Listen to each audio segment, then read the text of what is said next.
Before we dive in, if you're new here, welcome to Novel Explanation, where we bring your favorite stories to life, one part at a time.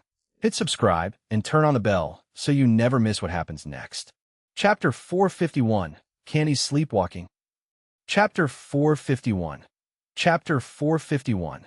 Candy's Sleepwalking? What's up with Uncle? His nostrils are flaring as if they're about to fly off. And those eyes, are there bugs in them? Why do they keep twitching? Standing across from Xiaphixia was Hawkeye, who initially was tense, but as soon as Candy spoke, he couldn't help but chuckle. This is not sleepwalking. It's sneaking out, obviously. And with that big pillow, Candy, are you serious? Running away from home with a pillow? Seeing the two uncles laughing, Candy, who was clueless, raised an eyebrow. Shaking her head, Candy no longer paid attention to the uncles and turned around to knock on a door a few steps away. Knock, knock, knock, knock, knock. Knock. Who would dare open the door in the middle of the night? Only Fian, thinking something was wrong, hurriedly threw on some clothes and rushed out, almost bumping into Candy. Candy, relaxing upon seeing the situation, Fian let out a breath of relief. Thankfully, it wasn't the situation she imagined. But it's not even light out yet. Why is Candy here? Fian looked toward Xiaphixia, who was on duty. Xiaphixia spread his hands and shrugged, evidently clueless too. Standing too close, the little one strained to lift her head to see Fian's face. Sister Fian, can Guogwa sleep with you for a night? With those longing eyes, Fian's heart melted. Who could say no? The door closed behind them, and left outside, Xiaphixia's side, making Hawkeye look at Xiaphixia with a puzzled expression. Right single quotation mark. Right single quotation mark. After a moment's pause, Xiaphixia also laughed. Meanwhile, just a door away, the little one dragged her pillow and climbed onto the bed. Yawning, Fian curiously asked, showing up in the middle of the night. Fian was truly baffled and puzzled. Boom, boom, boom.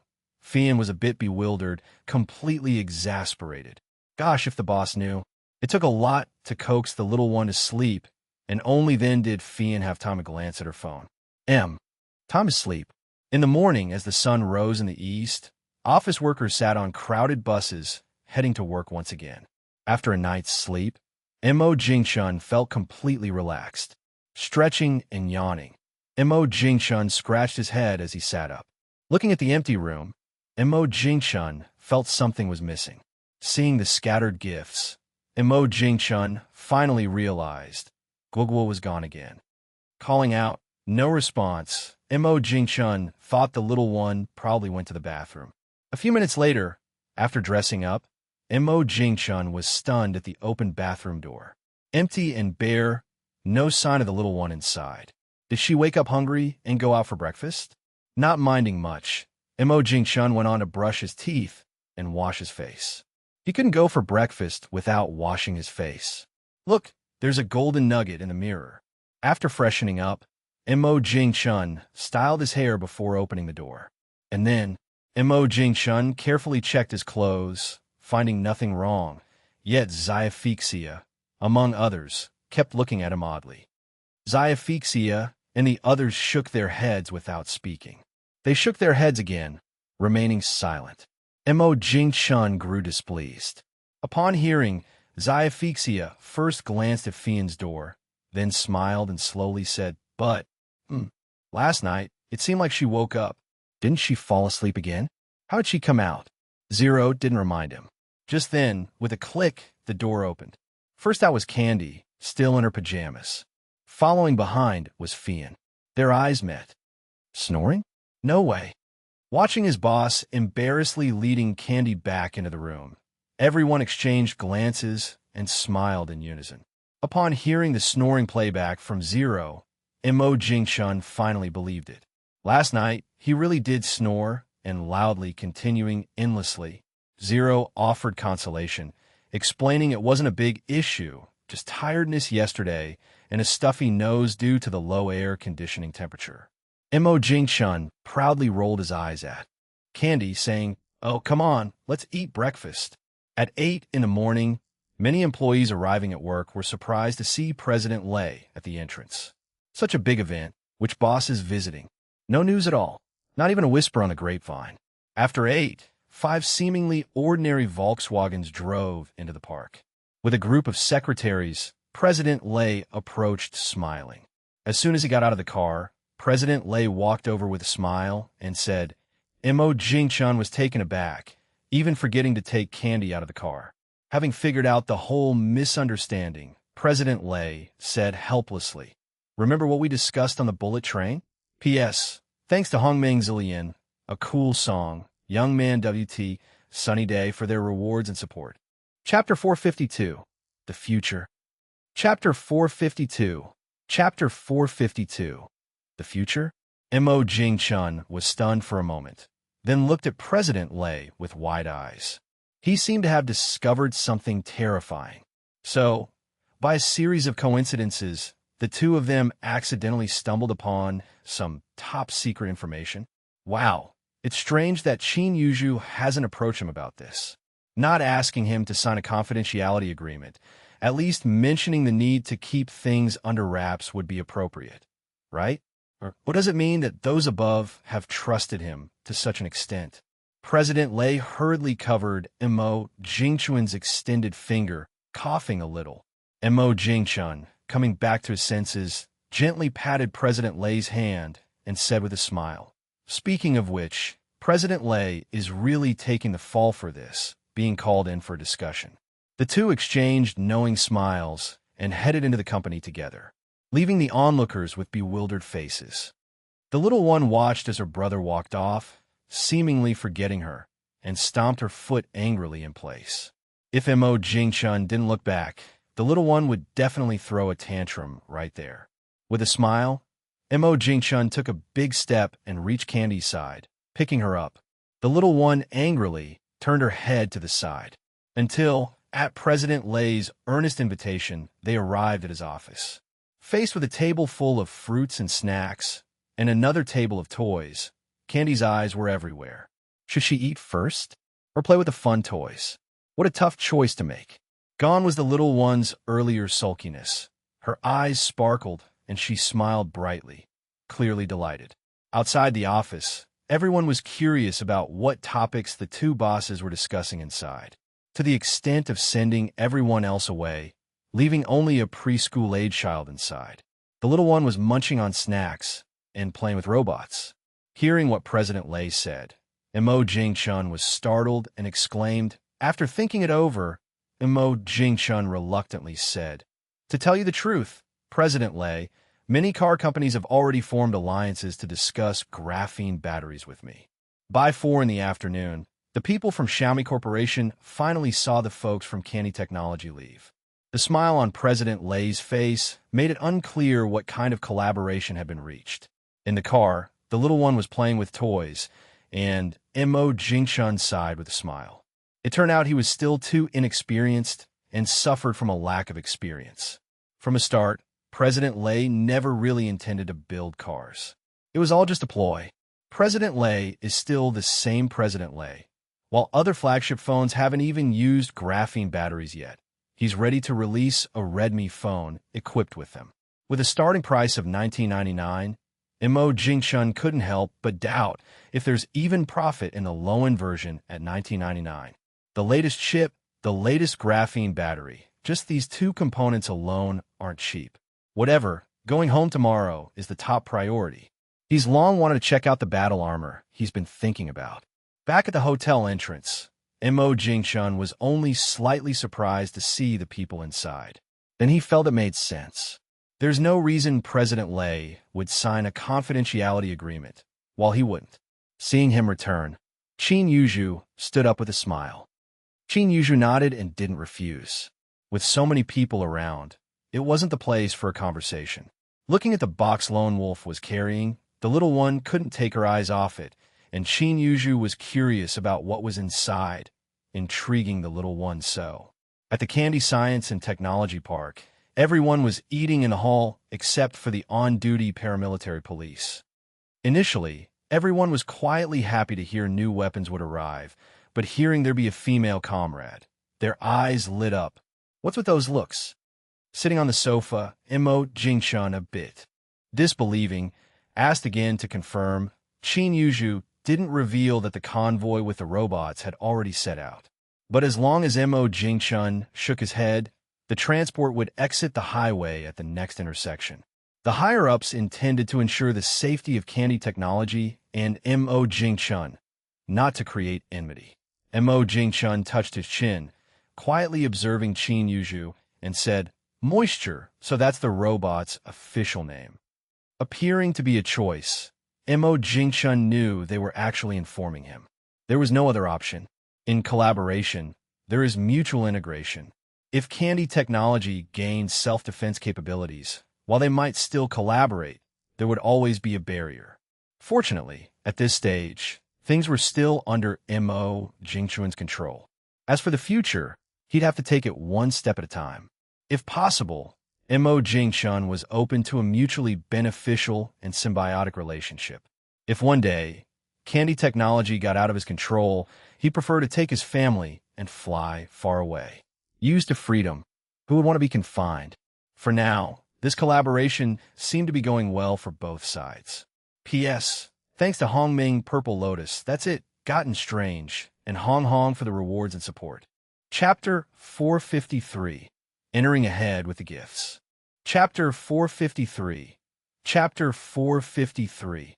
Entering ahead with the gifts, he agreed. Seeing Mo Jingshun nod, Qin Yuzhu also breathed a sigh of relief. She didn't know what those above were thinking, but in Qin Yuzhu's mind, it was clear that once they dealt with Mo Jingshun, the country would suffer the most. With the security at the Candy Technology Laboratory building, if Candy Technology developed some new technology or product, who would know if Mo Jingshun kept quiet? Even if he mentioned it, would he be willing to consider cooperating with the state first? As long as Mo Jingshun is willing to beckon internationally, countries would scramble for it. Qin Yuzhu took out a silver USB drive and handed it to a slightly surprised Mo Jingshun. This was indeed unexpected for Mo Jingshun. Regardless of whether this was truly the highest authority, the attitude was at least welcoming. Whether it was the highest authority or not, Mo Jingshun wasn't too concerned. With Zero around, he could silently acquire the highest authority. He wasn't willing to leave anything he couldn't control in the laboratory building.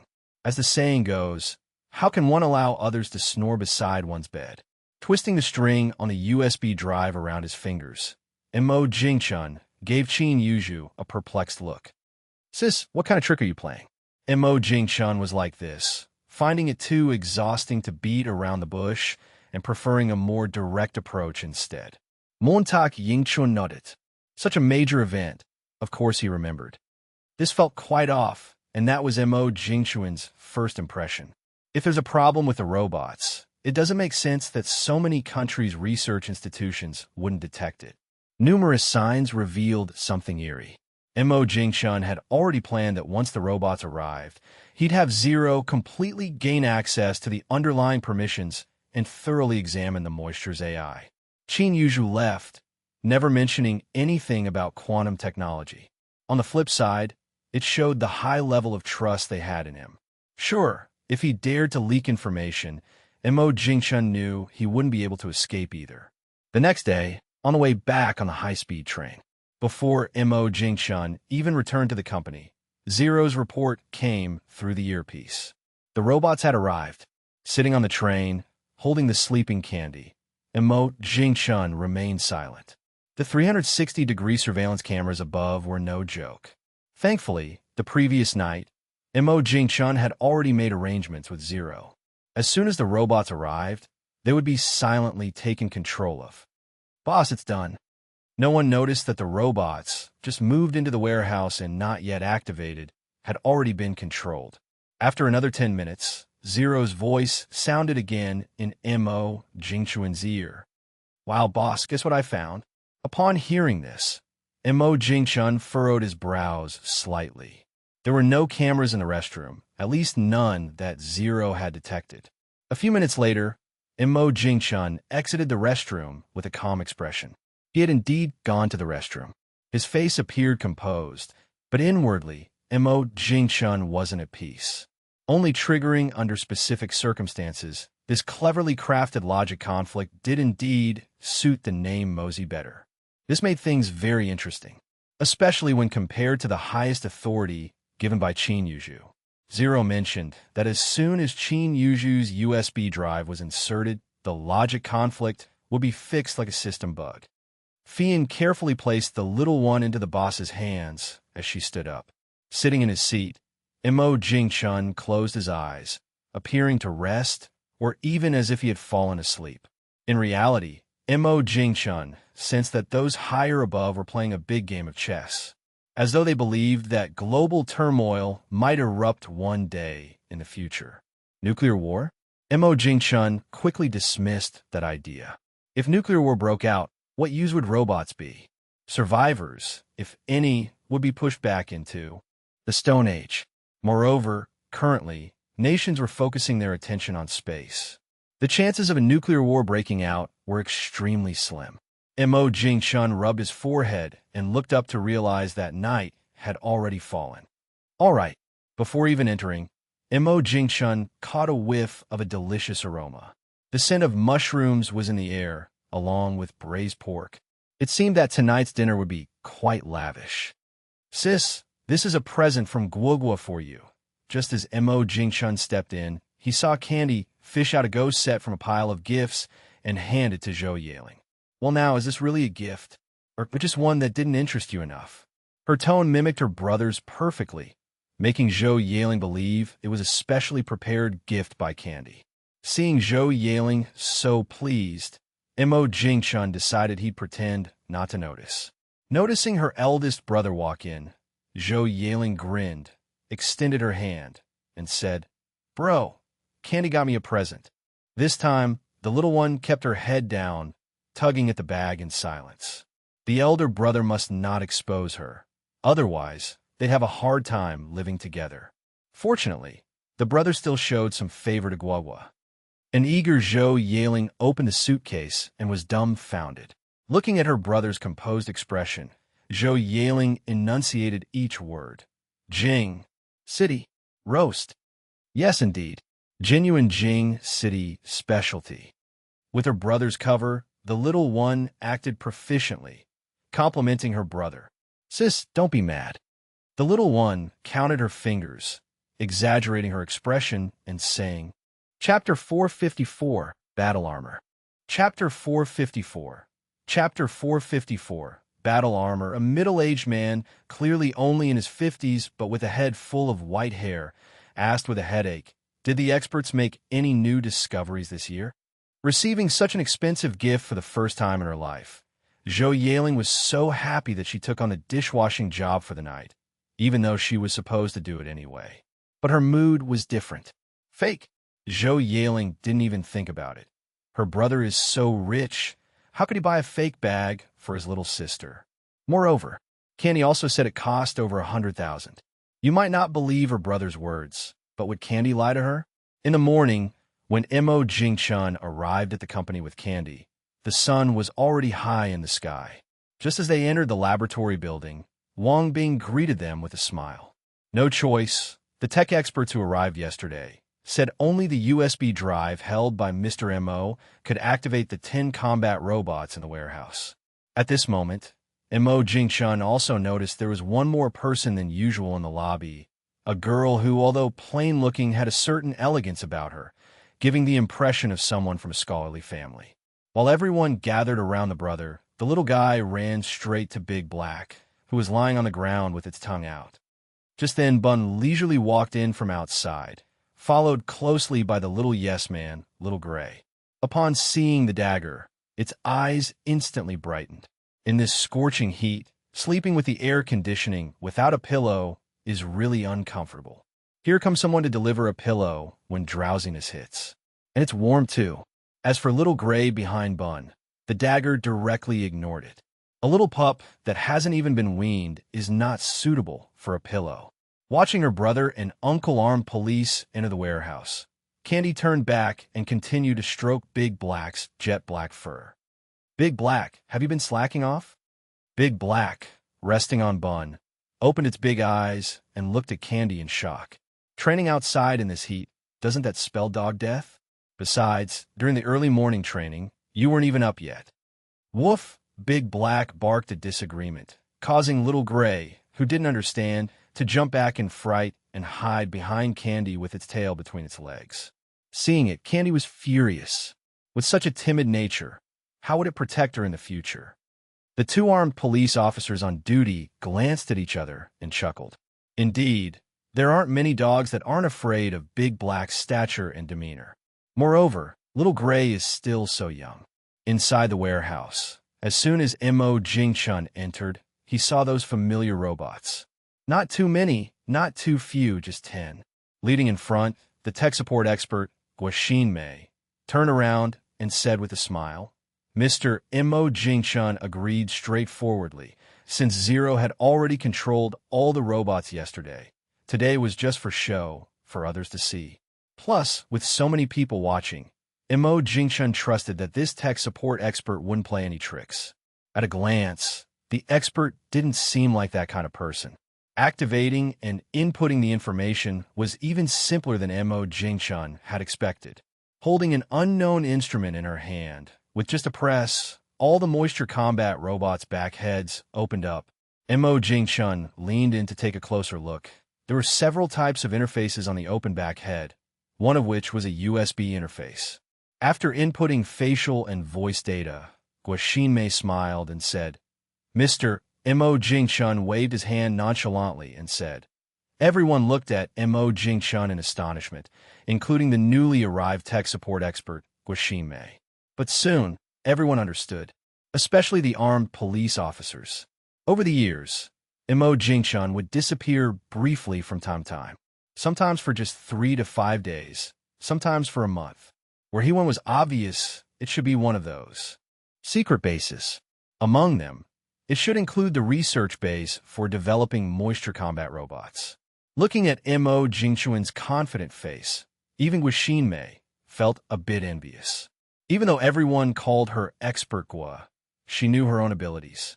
She wasn't even involved in the development of moisture combat robots, let alone knowing where the production base for moisture robots was. Just kidding, if this big shot wants to do research, who dares to stop him? They'd surely get special treatment, possibly even a combined package. The little guy looked up and nodded. Candy waved her hand. Mo Jingchun didn't hesitate, heading straight for the elevator. Boss, did you know you were getting robots? Just for the robots? He wasn't so idle as to let Zero collect these materials. The main purpose was to enhance the battle power of the battle armor, and for future improvements on White after its development. After all, who would dislike a White that knows martial arts? When Mo Jingchun arrived at the top floor's private laboratory, Zero had already cleaned the place up. Already eager, Mo Jingchun stood in the open space and excitedly called out to the system in his mind, without hearing a response from the system. But that was irrelevant, as the battle armor had already been deployed in front of him.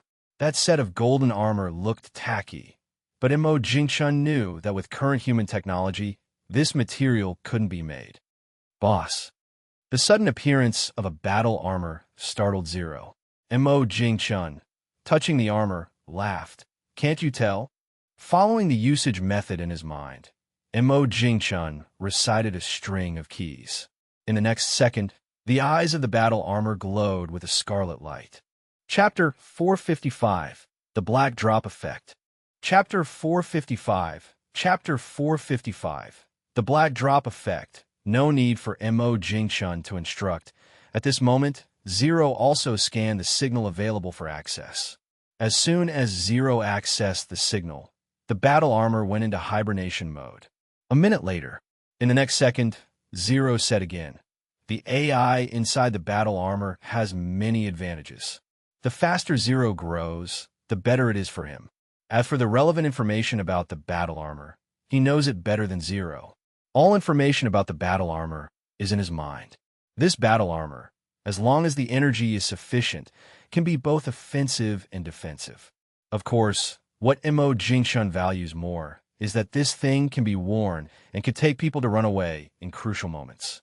There is only one battle armor, and Mo Jingchun isn't foolish enough to take this thing to fight someone. That would be a fool's actions, something only a moron would do. This thing is meant for life-saving moments. As for dealing with enemies, sorry, Mo Jingchun would just call for reinforcements. Originally, he was thinking of modifying the laboratory, upgrading the platform, and having Zero do a test flight at night. But just now, Mo Jingchun has dismissed this idea. The material used to make the battle armor is very durable, but correspondingly, this material does not have the attribute of absorbing radar waves. This means on radar, this thing is like a big light bulb and cannot achieve invisibility. As a key protection target, the Candy Technology Park is definitely scanned by radar frequently to prevent criminals from taking advantage of the night to raid the laboratory building. In such circumstances, test flying the battle armor is like openly revealing there's silver hidden here. How would they respond if the authorities inquire? With lies? Don't be silly. It's easy to get exposed, and one lie requires countless lies to cover up the first lie. There will always be a time when you're caught. Admiring the battle armor taller than himself, Mo Jingchun was very satisfied. Half an hour later, Zero's voice rang out again.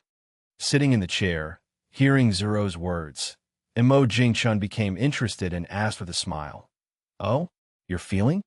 Montak Yingchun nodded. Mo Jingchun could even hear Zero's excitement. It's like a child who got a new toy and immediately wants to show it off. Getting up and stretching his waist, Mo Jingchun walked towards the computer desk, muttering to himself, "Undoubtedly, this is certainly the best outcome for him. Candy and the entire Candy Technology." Mo Jingchun had only drawn the initial framework of the design. Rubbing his eyes, Ling Tong reported. After drinking some water to soothe his throat, Mo Jingchun lazily said, putting down the cup, Mo Jingchun headed towards the elevator hall. "It's getting late. It's already 11 o'clock. Time to take my sister for lunch. I wonder if the little one is still in the lobby downstairs." Mo Jingchun felt that it's unlikely she's still there. With her restless nature, how could she stay in one place? Besides, Dagger, Bun, and Little Gray all love to sleep, and without playmates, she would have run off somewhere. Sure enough, after Mo Jingchun came out of the elevator, there was no sign of Candy. Unexpectedly, the trio of Dagger and Bun were also nowhere to be seen. If they're not in the laboratory building, they should be in the office building, likely with Zhou yailing. In the president's office, there's an endless supply of snacks. When there's nothing to do, Candy's favorite place to hang out is the president's office. Just as Mo Jingchun was about to return to the office to find Candy, he saw a familiar silhouette in the sunlight. Instantly, Mo Jingchun's blood pressure skyrocketed. Playing outside in such a hot sun, she's not afraid of getting heat stroke. Guwa. Plucking a dead twig, Mo Jingchun walked over with a menacing aura. The little one turned around, startled. "Oh dear, brother's gonna hit someone." The little one nodded and took half a step back to hide in the shade. Looking at her brother still in the sun, the little one tentatively asked, "Brother, are you hot?" Mo Jingchun was furious, so it was still his fault after all. After grabbing Candy by the hand, he sensed something was wrong. As the twig was about to come down, Candy quickly circled around her brother. Hey! Mo Jingchun let out a cold laugh. The little one gasped. She was just about to seek help from Uncle, but seems there's no hope now. The brother said even if Grandpa comes, it won't help. So scary. With that, the little one stood under the sun again, pointing at the shadow, and Mo Jingchun took one look to see it was the black drop effect. He just didn't expect Candy, out of boredom, to discover it. In reality, when we hold two fingers towards the light and gradually bring them closer, we can notice that even when the fingers haven't touched, there's a shadow connecting them, like a drop of water between the fingers. This is the so-called black drop phenomenon. With that, Mo Jingchun picked up the still confused Candy and walked towards the office building. Seeing the situation wasn't good, Dagger silently grabbed Bun and ran away. P.S. Thanks to Hanming, Zillian, and Haitian for their rewards and support. Chapter 456. An Incomplete Childhood Without a Beating. Chapter 456. Chapter 456. An incomplete childhood without a beating. After work, Zhou Yaling walked into the office, ready to take Candy to dinner, surprised to see Candy facing the wall and contemplating her behavior. The little one pouted and said angrily, "Sister, you must have done this on purpose. Didn't you see?" Saying this, the little one sighed softly. Looking at her brother sitting at the computer with an indifferent expression, Zhou Yaling's eyes twinkled as she smiled and said, beside them, Xia Xiaoman, who was organizing documents to get the boss's signature, couldn't help but smile at the comedic sibling trio. The little one secretly took a large northeastern date from her pocket and stuffed it in her mouth, glancing at her sister who was full of bad ideas, and mumbled, "Sister, don't set me up. Even though she's small, it doesn't mean she's not sharp." Bringing reinforcements would likely earn her another round of spanking. Just then, Mo Jingchuan's voice rang out, and the little one instantly straightened her back, not letting her gaze wander. Mo Jingchun put down the mouse, leaned back in his chair, crossed his legs, and smilingly looked at Zhou Yaling and said, "Still have time to instigate Candy, huh?" When her brother gave her that smiling look, Zhou Yaling knew trouble was coming. The city gate catches fire, and the fish in the moat suffer. Oh well, can't help that I've never stopped my bad habit of being cheeky in front of my brother. When there's nothing to do, I just think about talking back. Candy stood straight as a soldier, smugly happy inside. Ha! Her brother's attention has shifted to her sister.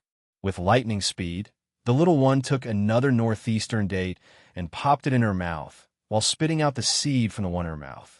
These little actions were completely seen by Mo Jingchun and the others, but he didn't say anything. After all, she's just a little one who just weaned, and it was just a reminder not to play outside in the hot sun, not really meant as punishment. Watching the little one's actions, Zhou Yaling couldn't help but want to laugh, but her brother's gaze made her hold back. There's no helping it. A childhood without being spanked is incomplete, but the brother's hot temper could lead to complaints to the old man. The old man doesn't care whether it's childhood or not. Spanking is the answer. Just spank and be done. Engrossed in the delicious northeastern date, Candy didn't notice someone had come up behind her. A hand gently tapped her shoulder, startling her so much that she almost dropped the date seed she was holding with her left hand.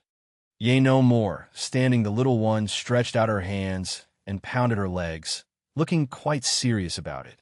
Mo Jingchun glanced at her and rolled his eyes dramatically. Not even 10 minutes have passed, and her legs are sore? Nonsense. In those 10 minutes, she probably spent at least 5 minutes eating. When out playing, how come you never pounded your legs then? Leaving her sister behind, Candy quickly chased after. It's clear in her mind who has the final say here. Sister? Her words don't hold much weight.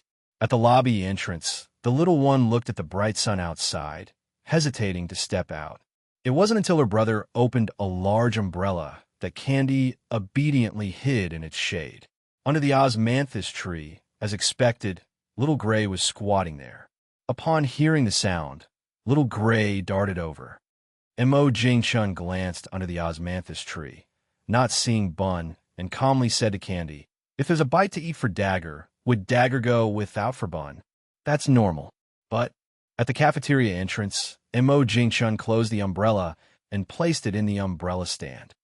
Mo Jingchun remembered, when Candy first brought Little Gray back, it wasn't timid at all. It was fierce even before weaning. Mo Jingchun guessed that Little Gray probably had a run-in with Dagger. That's why it got so timid. That afternoon, it wasn't until Zhou Yaling got off work that she finally breathed a sigh of relief. Worried for an entire afternoon and well-prepared, but her brother never came to check. If she had known he was just scaring her, she wouldn't have worried the whole afternoon. Thinking about it, her busy brother, where would he find time to bother her? Strangely, why didn't Candy come over that afternoon? In the lab, Candy reluctantly climbed out of the battle armor. She wanted to play a little longer, but her brother said it was time to go. Zero actually listens to her brother so much, stopping the battle armor without a second thought. And when did it hide such a big toy here, without Zero saying a word? Really no fun. The little one nodded without hesitation. The stick that hit her at noon was still sitting in the office. She wasn't foolish enough to mess with that. Sitting in the back of the car, Candy was drinking milk. Woof, woof, woof, petting a cat. Mo Jingchun looked at his watch and said, but Mo Jingchun wasn't in any rush. They'd just go home to find Zhou Yaling cooking. The little one, however, was eager to go home and play with her toys. Anxiously, Candy picked up the phone and called directly. Hearing hurried footsteps on the phone, Mo Jingchun looked out the window to see Zhou Yaling running out of the lobby. The little one rubbed her head, confused, looking at her brother. Mo Jingchun, frustrated with her carelessness, said, "What are you thinking?" Chapter 457. A look of contempt, helplessness, cuteness, and confidence. Chapter 457. Chapter 457. A look of contempt, helplessness, cuteness, and confidence, Zhou Yaling chuckled. Candy, why didn't you come and play with your sister this afternoon? Speaking of the afternoon, the little fellow excitedly said, mid-sentence, hearing her brother's cough, the little one's voice abruptly stopped. Hearing Candy's words, everyone's eyes showed a hint of surprise. It seems the boss was researching something and Candy happened to see it, which is why the boss coughed to stop her. The little girl covered her mouth, her eyes widening. Almost let it slip. Sister is so scary, always tricking Guagua. This summer, the day is too hot for outdoor workers. Working in the early morning or evening is more comfortable, significantly reducing the risk of heat stroke. In the ethnic group's mountains, in just half a year, every household's pockets have swelled. Thanks to the branch of Candy technology, not only is the internet available, but there's also a new bank in this mountain. Oh, and a supermarket open too. If you need something and the supermarket doesn't have it, just say a word, and it'll be arranged for the next day. A year ago, this was something the entire village wouldn't dare dream of. In the evening glow, holding bowls and cooling off outside while eating dinner, Amu and Sha Hong watched the uncles working together to erect an electric pole. And this very electric pole is to bring electricity to their home. The village head said it's part of the national grid upgrade. In the future, even during those couple of days in the spring festival, there won't be situations where the lights can't be turned on. Actually, the only light in the house before was seldom used. But now, as life has gradually improved, 3 days ago, seeing the supermarket event, Amy made a bold move and bought a TV set like everyone else. Looking at the already erected electric pole, AMU wasn't very sure. Taking a bite of the fragrant rice, AMU smiled and said, at dusk, AMU and Sha Hong, like little grown-ups, laughed happily at the words of the uncles. Turns out, the electricity will be connected tonight. After 7 o'clock in the evening, the electrician also helped AMU and Sha Hong install a few sockets and 2 lights. With a pop, the light came on. The white light of the energy-saving lamp instantly illuminated the dark room. Under the moonlight, AMU and Sha Hong stood in the yard, watching the construction team walk down the country path. At this moment, Sha Hong pointed to the distance and said, "Did you know?" Before, AMU would have been reluctant to spend 50 cents, but this year in her mind, 50 cents means something else. Petty change. On Saturday, after a heavy rain last night, the steamy weather finally cooled down a lot. Dragged along by Zhou Yaling, Mo Jingchun and Candy were forced to go out shopping. Zhou Yaling walked ahead, one moment looking at this and the next at that. Yet she buys nothing. Isn't it frustrating? If not for recently receiving some benefits, Candy would have dragged her brother back. Taking a sip of the refreshing, freshly squeezed juice, Candy asked weakly from behind. Zhou Yaling turned around in surprise and said, at this moment, Candy looked at the boats in the park's lake, eagerly turned to her brother. After saying that, the little girl took another sip of the freshly squeezed juice. In summer, how can shopping compare to the joy of playing in the water? Originally picking out hair ties, Zhou Yaling felt tempted upon hearing Candy's words. She's never tried those pedal boats herself. After a sip of milk tea, Mo Jingchun pointed nonchalantly to a nearby power box and said, Candy glanced at the power box with a lightning symbol. The little girl showed an expression full of disdain, yet filled with helplessness, cuteness, and confidence. Sighing, Candy said helplessly. Unable to hold it any longer, Zhou Yaling burst into laughter, clutching her stomach. It was too funny. She laughed until her stomach hurt. Bro, I'm not dissing you, even if Candy can't read. Don't you think she can count? Mo Jingchun looked at Zhou Yaling squatting and slapping the ground with a dark face. Nearby, Candy sipped her juice, incredulously looking at her squatting sister.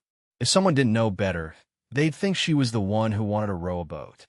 Brother, has sister gone crazy? Candy looked at her brother with surprise. Is that possible? Watching the two people gradually walk away, Zhou Yaling chased after them. 10 minutes later, Mo Jingchun and Candy sat quietly at the bow of the boat, both looking at Zhou Yaling with the same expression, each holding a drink.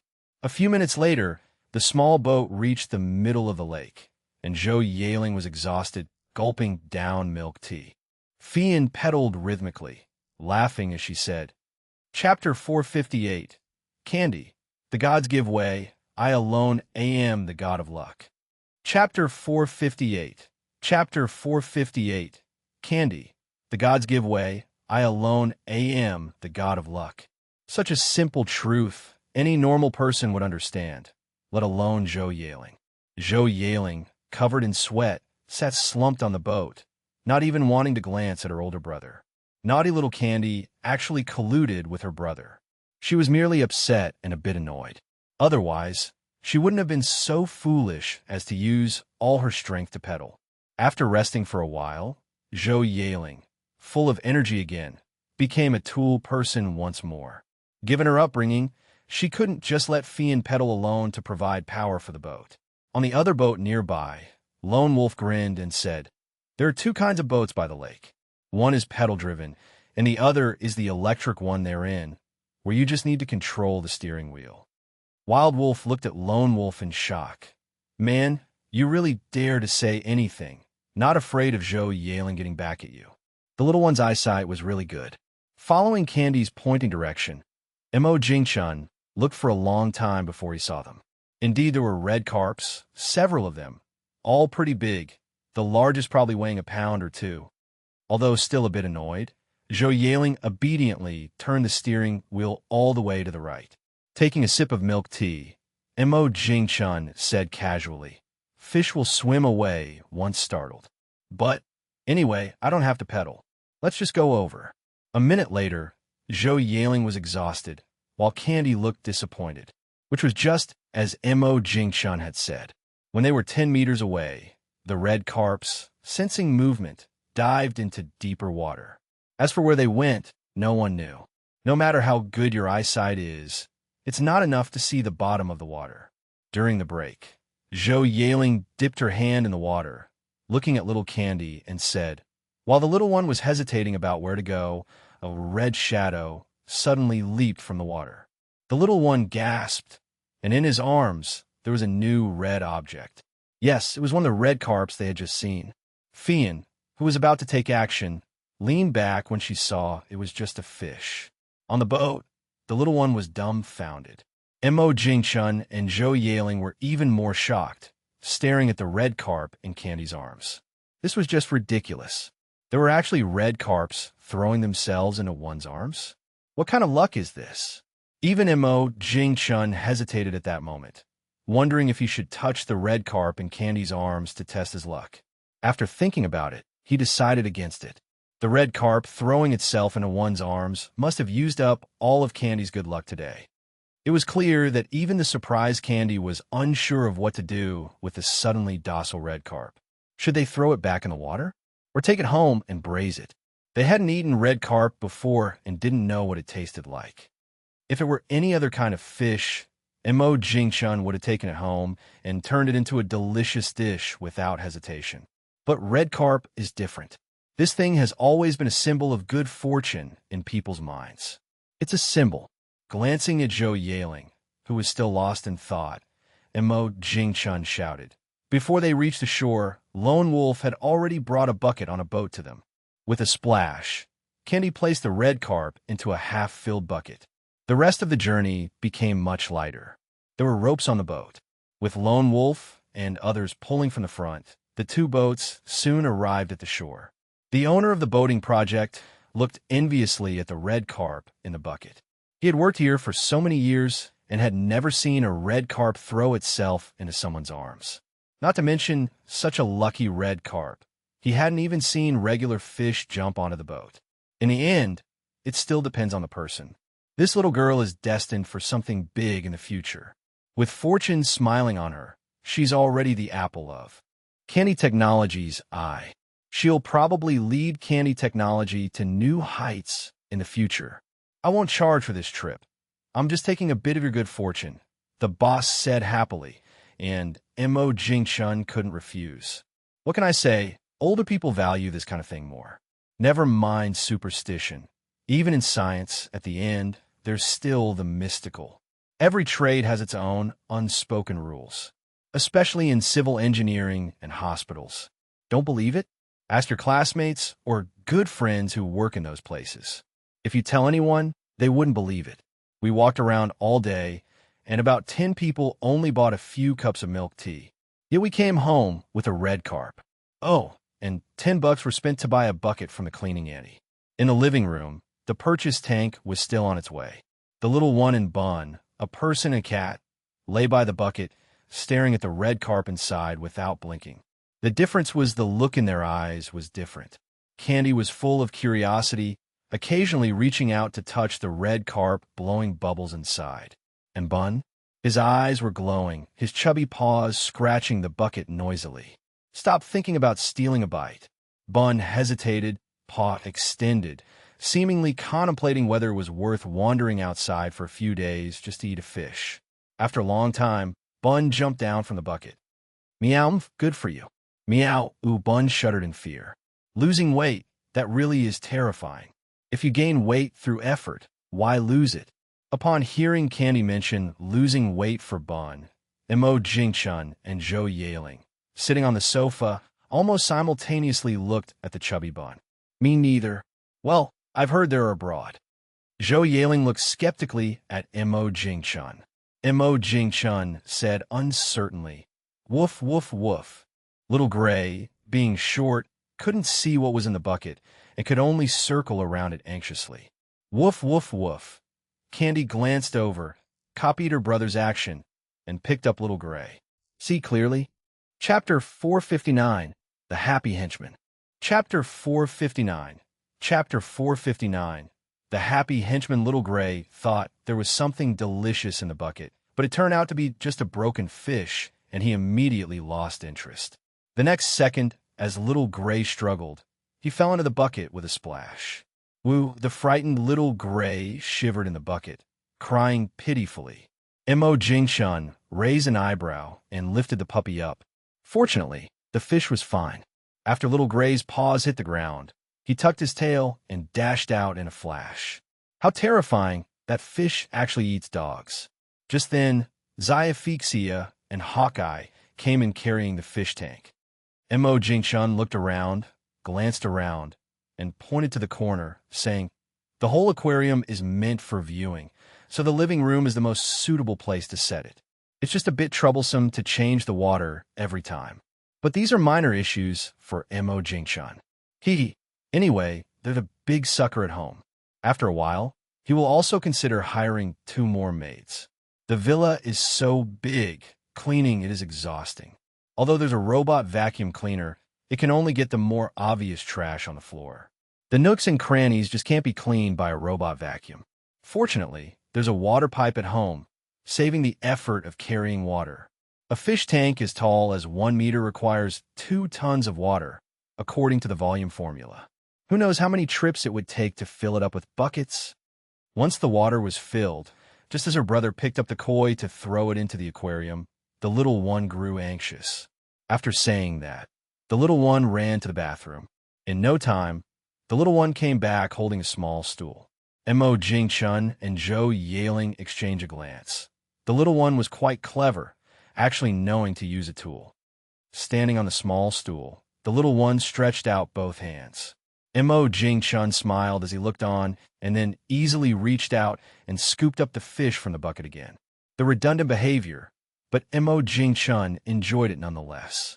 The koi, not very docile in Mo Jing-chun's hands, stayed still without any resistance when little Candy held it. Curiously enough, Zhou Yaling on the side found it quite amazing. She used to be a pure materialist, but since attending university and encountering more and more things, she realized that there are too many things that science can't explain, at least not with the current understanding. Just like the scene unfolding before her eyes right now. Watching little Candy lift the koi high, Zhou Yaling was really concerned it might fall. If the fish struggled even a little, it would definitely fall to the ground. Luckily, everything went smoothly, and it seemed reasonable. With a splash, the koi swam happily around the aquarium. The little one wasn't happy for a few seconds before starting to worry again. After teasing the koi, Mo Jing-chun smiled and said, "There are no live shrimp now, but there are corn kernels." With a bright look, little Candy pulled Zhou Yaling towards the kitchen fridge. At this moment, little Gray, who had run out earlier, returned looking around. Catching Mo Jing-chun's gaze, little Gray stopped in his tracks. Seeing that nothing happened, the next second, it wagged its tail and ran towards Mo Jing-chun. At the dinner table in the evening, while eating, Zhou Yaling asked, "Yeah, is that not okay?" If Zhou Yaling wants to go back, he has no reason to refuse. She wants to go back to pay respects to their aunt. As her brother, he can't say no. Time flies so fast. In a blink, it's already been 4 years. The scenes from 4 years ago are still vivid in Mo Jing-chun's memory, as if they happened yesterday. Looking at the little one with a mouthful of oil, Mo Jing-chun felt quite gratified. In the past 4 years, his greatest achievement is safely raising little Candy. Only by going through it do you realize how challenging it can be. Noticing the gaze, little Candy holding a chicken leg looked at his brother with confusion. Hearing this, the corner of Mo Jing-chun's mouth twitched, building up such a great atmosphere, and you spoiled it with one sentence. The crucial point is, little Gray is actually sitting there, tilting its head and staring at the chicken leg in little Candy's hand. Mo Jing-chun sighed lightly, then turned to Zhou Yaling and said, "To the older generation, such behavior is just wasting food. Those who know think we're raising a dog. Those who don't might think we're raising a child." Mo Jing-chun said resentfully, "What are you afraid of?" Zhou Yaling looked at little Candy, who was gnawing on the chicken leg, remained silent. The answer was obvious. Mo Jing-chun couldn't guarantee that the little one wouldn't spill the secret. Placing the chicken bone on the ground, little Candy gave a disdainful sideways glance at Zhou Yaling. Little Candy huffed a couple of times, thinking at most this little secret would be told to Grandpa. Given what the little one said, Zhou Yaling didn't have anything else to say. Mo Jing-chun and little Candy said in unison. With the assurance, Zhou Yaling was also at ease. If worst comes to worst, they'll all face it together. With little Candy in front, the old man would just glare at most. Little Gray, not knowing it was enjoying the good life, was still munching on the bone, completely unaware that next time, it would get a whole chicken leg. On the morning of the third day, Monday, Mo Jing-chun told Xia Xiaoman he was heading back for some errands and to contact him if needed. By around 1 in the afternoon, a long convoy departed from the technology park. Having not returned to the hometown for a long time, the little one in the car was a bit excited. Compared to toys, little Candy obviously found mud more fun. Unfortunately, Xiang'er went to Shanghai. Otherwise, they could play with mud together. Seeing Zhou Yaling smiling foolishly, Mo Jing-chun said, "P.S. Thanks to Red Sun 1, 2, 3, 4, 5, 6, and Hongmeng Zillion for the rewards and support." Chapter 460, Brother, Are You Asleep? Chapter 460. Chapter 460. Brother, Are You Asleep? Zhou Yaling, who was playing a little game with the little kid, turned her head over with laughter and chatted, looked over. Zhou Yaling pouted and said, "Learning to drive?" Mo Jing-chun shook his head and mocked. "Who told you not to learn when you had time at school?" The greenery outside the car window was quickly receding, but unfortunately, it wasn't between April and May. Otherwise, the azaleas along the way would be the most beautiful scenery on the way home from the county, and occasionally one could even smell the faint fragrance of orchids. In that season, what children liked most was scouring the hills for blooming orchids. Sitting on Candy's left side, Zhou Yaling hesitated before starting to speak. Let's wait a bit longer. Zhou Yaling had her own considerations. Her older brother was the boss of Candy Technology, and she, as a sister, wouldn't get into much trouble if she was lacking in her work. Her brother would at most tease her a little. Family is family. And besides, even though her brother often enjoys teasing her, she knows that he has a soft heart under a sharp tongue. Otherwise, why would she have taken so few detours and reach her current job position so easily? But all her actions are observed by others, especially since she works in the company's core management, the executive office. She didn't want people to gossip about her. Mo Jingchun smacked his head. It made sense. This argument was very reasonable. Considering their uncle's ideas, if a car was to be bought, it would be as a dowry. At that time, the car would be bought, and the family's face would be saved. Just then, the little one pouted and snorted. What's the point of buying a car? That remark made Mo Jingchun laugh immediately. What did this mean, brother? Could be, brother's going to get her a rocking horse? Candy, whose eyes lit up, stretched her neck excitedly and looked at her brother, asking. The little one pouted. She knew it. Brother likes to trick little kids. Shame, shame, shame, brother, where's my New Year's money? Instantly, Mo Jingchun sat upright, tidied his clothes, and said. The little one looked at her brother skeptically. Xia Xiaoman on the side burst into laughter. She believed that her brother would definitely give it back when the time comes, but 10 years later, would the same 100 yuan be worth the same?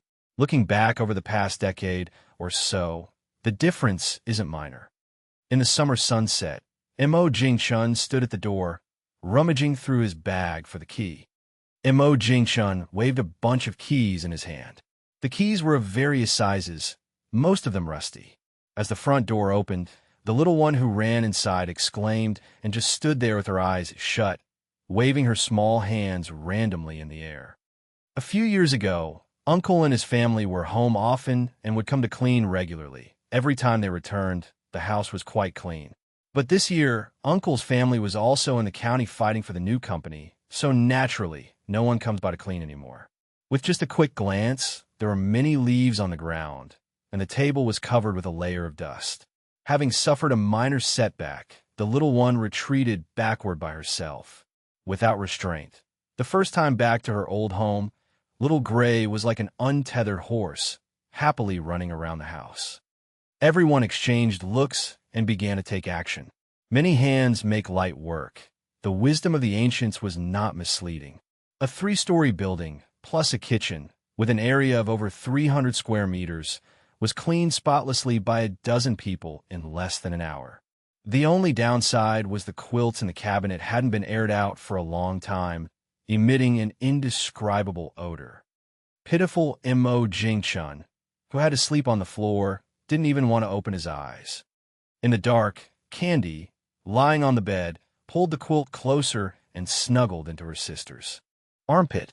A few minutes later, the little one poked her head out of the quilt again, looking towards brother on the floor through the moonlight. For a long time, only Bun's snoring could be heard in the room. The little one waited for ages, but didn't hear a response from her brother. Actually, Mo Jingchun hadn't fallen asleep yet. He just didn't respond. It was better not to respond. If he did, Mo Jingchun could predict that Candy would keep asking questions endlessly. In the morning, hearing the alarm ring, Zhou Yaling rubbed her eyes and took a leg off her chest. Zhou Yaling learned why her brother would want to sleep separately from Candy. One reason was that Candy had grown up, and the other obvious reason was because of Candy's bad sleeping habits. When Candy sleeps, her postures are all strange, but at least there'll always be a hand on your chest. Her brother didn't know when he got up. The floor mat was already tidied up. Zhou Yaling gently patted the small, curled-up little Candy. The little one changed to a different sleeping posture and continued sleeping, not responding to Zhou Yaling. No need to doubt. Most likely she hadn't woken up properly yet. Still no reaction? Zhou Yaling picked up her phone and silently opened an app on it. Timmy, the little one groggily sat up, her head swaying left and right, looking for the source of the sound. With some morning grumpiness, Candy pouted, feeling a bit unhappy. She hadn't even slept well yet. P.S. Uncomfortable, ate my wife's dark cooking, my stomach is killing me. Chapter 461. Times have changed. Chapter 461. Chapter 461. Times have changed. Coming downstairs, the little one looked around but couldn't find any sign of her brother. Xiaphixia and the others were nowhere to be seen either. With a frown, the little one found Fian and asked, "What?" The little one was stunned, then pouted and said, Fian couldn't help but chuckle. "Well, he'd have to wait for you to get up first to take you along." After eating the leftover breakfast in the pot, the little one placed a small stool in the yard, watched the road, and just sat there in a daze. Beside her, the lively little gray hopped around, entertaining itself and having fun. Waiting and waiting, half an hour passed. Brother still hadn't come back. Just as the little one lifted the stool and was about to turn back inside, she heard the sound of a car. Sure enough, around the corner of the road, one car after another appeared in sight. It's brother's car. The little one's face lit up with a smile, but the next second, she thought, no, she should be angry instead. That's right, she must pretend to not be happy. Oomph. With this figured out, Candy stood her ground. She had it all planned out. Unless her brother came to coax her, she wouldn't move from there. Hee. Everything was going according to her plan.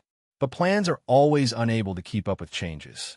Mo Jingchun opened the car door, and as soon as he got out, he waved at Candy, who was standing there. Coming, the little one, beaming with joy, carried the stool and ran over. All earlier thoughts were thrown out the window in front of a big watermelon. As a little foodie, how could she refuse a treat? Looking at the trunk with 1, 2, 3, lots of big watermelons, the little one was overjoyed. So many big watermelons. Mo Jingchun picked a small-eyed watermelon and handed it to Zhou Yaling, who came over. The little one hopped along behind her sister. The silly little gray mimicked Candy's jump, but with 4 legs it couldn't quite get it right. The little one handed over a slice of watermelon. Mo Jingchun didn't even reach out, just took a bite and ate it. By 8 o'clock, Auntie and second aunt were the first to arrive. They were today's head chefs and would prepare lunch. Auntie and the others were experts in this field, and with her assurance, Mo Jingchun was relieved. As time went by, more people came one after another. Probably due to the hot weather, everyone arrived quite early. Honestly, Mo Jingchun didn't recognize some of the people who came. If not for Uncle introducing them one by one, Mo Jingchun wouldn't know how to address them. Being wealthy in a remote location attracts distant relatives, as the saying goes. Many people who came were beyond the 5 familial generations. Mo Jingchun greeted everyone with a smile. No matter what, those who came on such a day did so for his mother and even spent money for it. As her son, he naturally had to be a good host. Around 9:30, Uncle walked over to Mo Jingchun, patted him on the shoulder, and said, "Seeing Uncle's look," Mo Jingchun nodded. Compared to this time last year, more people came this year. Probably because he gathered everyone. No matter the reason, Mo Jingchun was very happy today. Mom loved a lively atmosphere the most. With so many people here, she would surely be delighted. A large group of people set out on their way up the mountain. Mo Jingchun, at the front, was carrying Candy. The mountain path used to be just a narrow trail, but now it's much more open. The little one, like many others, held a bouquet of flowers in her hands. Looking at the crowd behind, the little one was a bit puzzled. Why is everyone bringing flowers this year? Wasn't it paper last year? In her memory, that big pile of paper burned for a long, long time. A piece of white granite came into view, and Candy knew they had arrived. A few minutes later, Mo Jingchun put his sister down. Mo Jingchun affectionately pinched his sister's cheek, making her roll her eyes. Of course, the little one knew what a tombstone was. Her and her brother's names were engraved on it.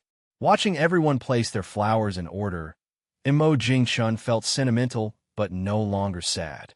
This is perhaps the scene Dad and Mom wished to see the most. The little one asked, pointing at the mound. The little one nodded in semi-understanding. Before long, the front of the tombstone was filled with chrysanthemums. Amidst the bouquets, sunflowers could also be seen. Actually, Mo Jingchun was quite curious about where so many flowers came from in the town. There was only one flower shop in the entire town, and it was particularly small. Don't think that having only one flower shop would mean booming business. It was barely enough to support a family. In the countryside, 90% of young people worked elsewhere. Apart from students, the older generation rarely bought flowers. The fireworks were deafening, and Mo Changyu walked over to Mo Jingchun, shouting loudly in his ear.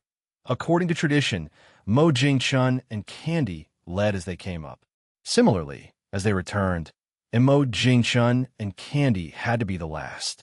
The little one hid under a tree, frowning and protecting her head. It wasn't that she was afraid of the fireworks. It was just that the exploded fireworks released a lot of dust which rained down and covered her head. Occasionally, a big chunk would fall. Seeing the little one's face, Mo Jingchun couldn't help but smile. The little one's expression was just like this. Oh, under a tree on the other side of the mound, Zhou Yaling was also troubled, protecting her head. The grit falling in her hair was so itchy. The remaining people, chatting happily about feng shui. Everyone said this was a treasure land of feng shui. P.S. Thanks to reader 2022027272136219996 for the reward and support. Chapter 462. That's right. Chapter 462. Chapter 462. That's right. In the scorching summer, the Research Institute, which was almost entirely white at a glance, was unusually cold. The central air conditioning system of the entire institute seemed indifferent to electricity bills, maintaining a very low temperature. If your workstation happened to be right under the air vent, then congratulations. In this hot weather, you could experience a different kind of joy. Wearing a down jacket in summer.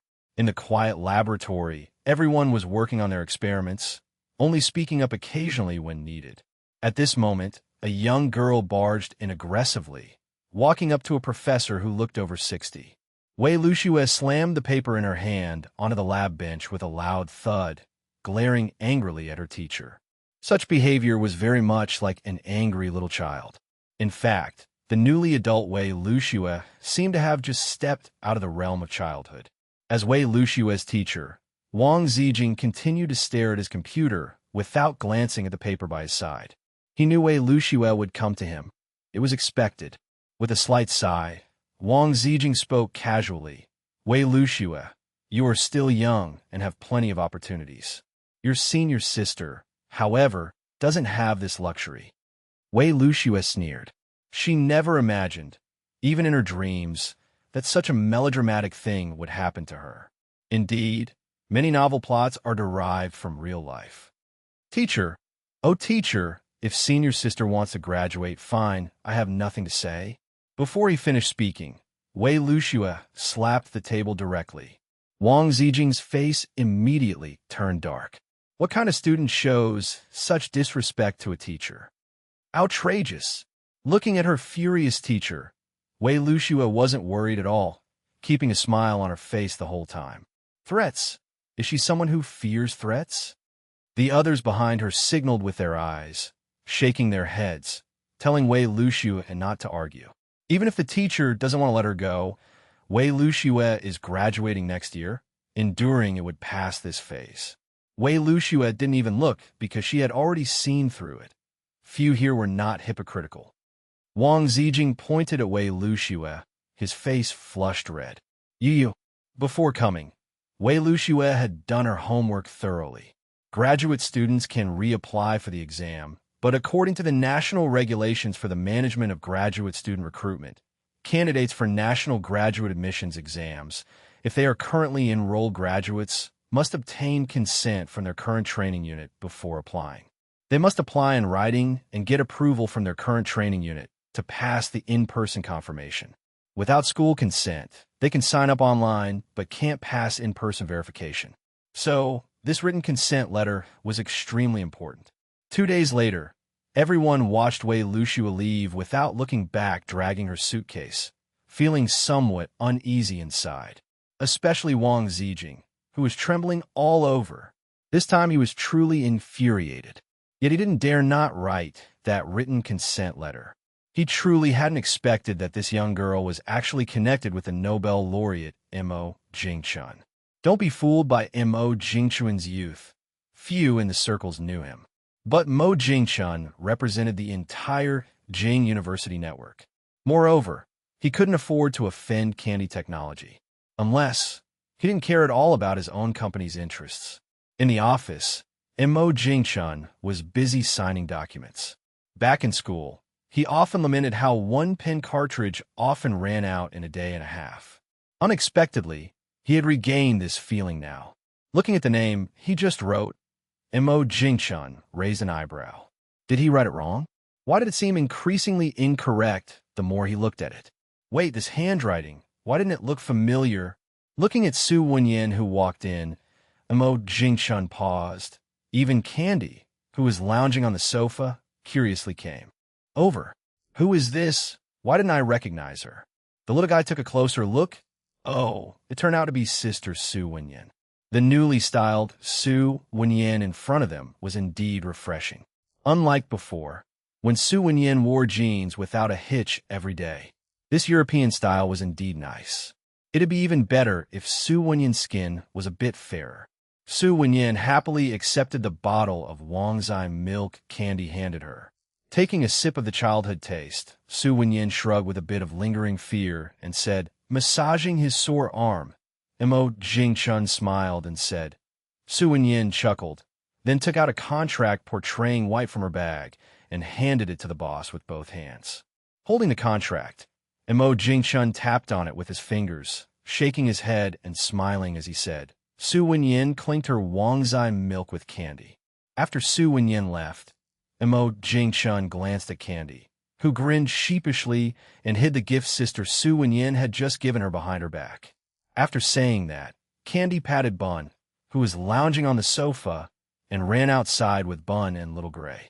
No need to look. Mo Jingchun knew Candy was heading over to Zhou Yaling's next door to hide.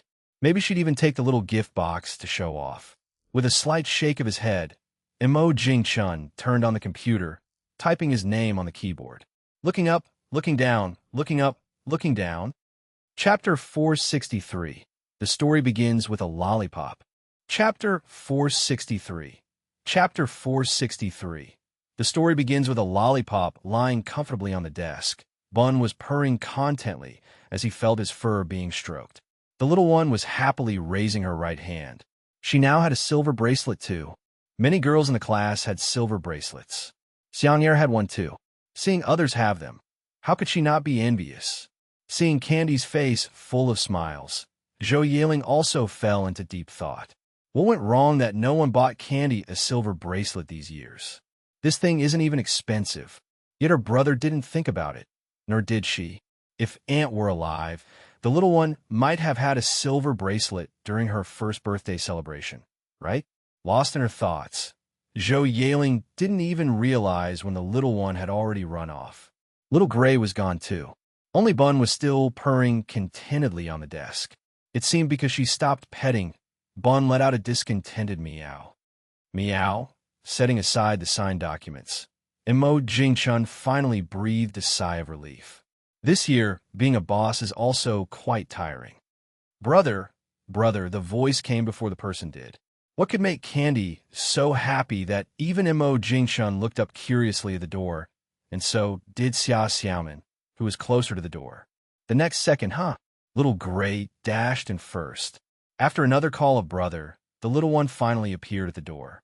She raised her right hand high, as if she was exclaiming hooray. Mo Jingchun twitched his lips as it was almost shoved into his eyes. Candy nodded happily, her eyes shining like little stars. Looking at the bracelet, Mo Jingchun, like Zhou Yaling, also realized something. Big Hand hooked little hand. The two exchanged a look and said with a smile. That evening, the little one received another silver bracelet, plus a set of chopsticks and a bowl. Gold, real gold. Trailing behind, Zhou Yaling was full of envy. Not to mention a golden rice bowl. She hadn't even received an iron one. She couldn't even pass the exams on her own. Tough situation. July rains always come unannounced. One moment it's clear skies, the next it could be pouring. It might even just be a local shower. With an umbrella in hand, following the navigation, she finally saw the gate of Candy Science and Technology Park. Looking at the roadside convenience store, Wei Luxue made up her mind and walked over. Since I'm here, there's no turning back. The boss was an old man missing his front teeth, lounging on a deck chair, holding a fan. That's what you call leisure. 2 yuan each. Wei Luxue's face looked a bit unnatural.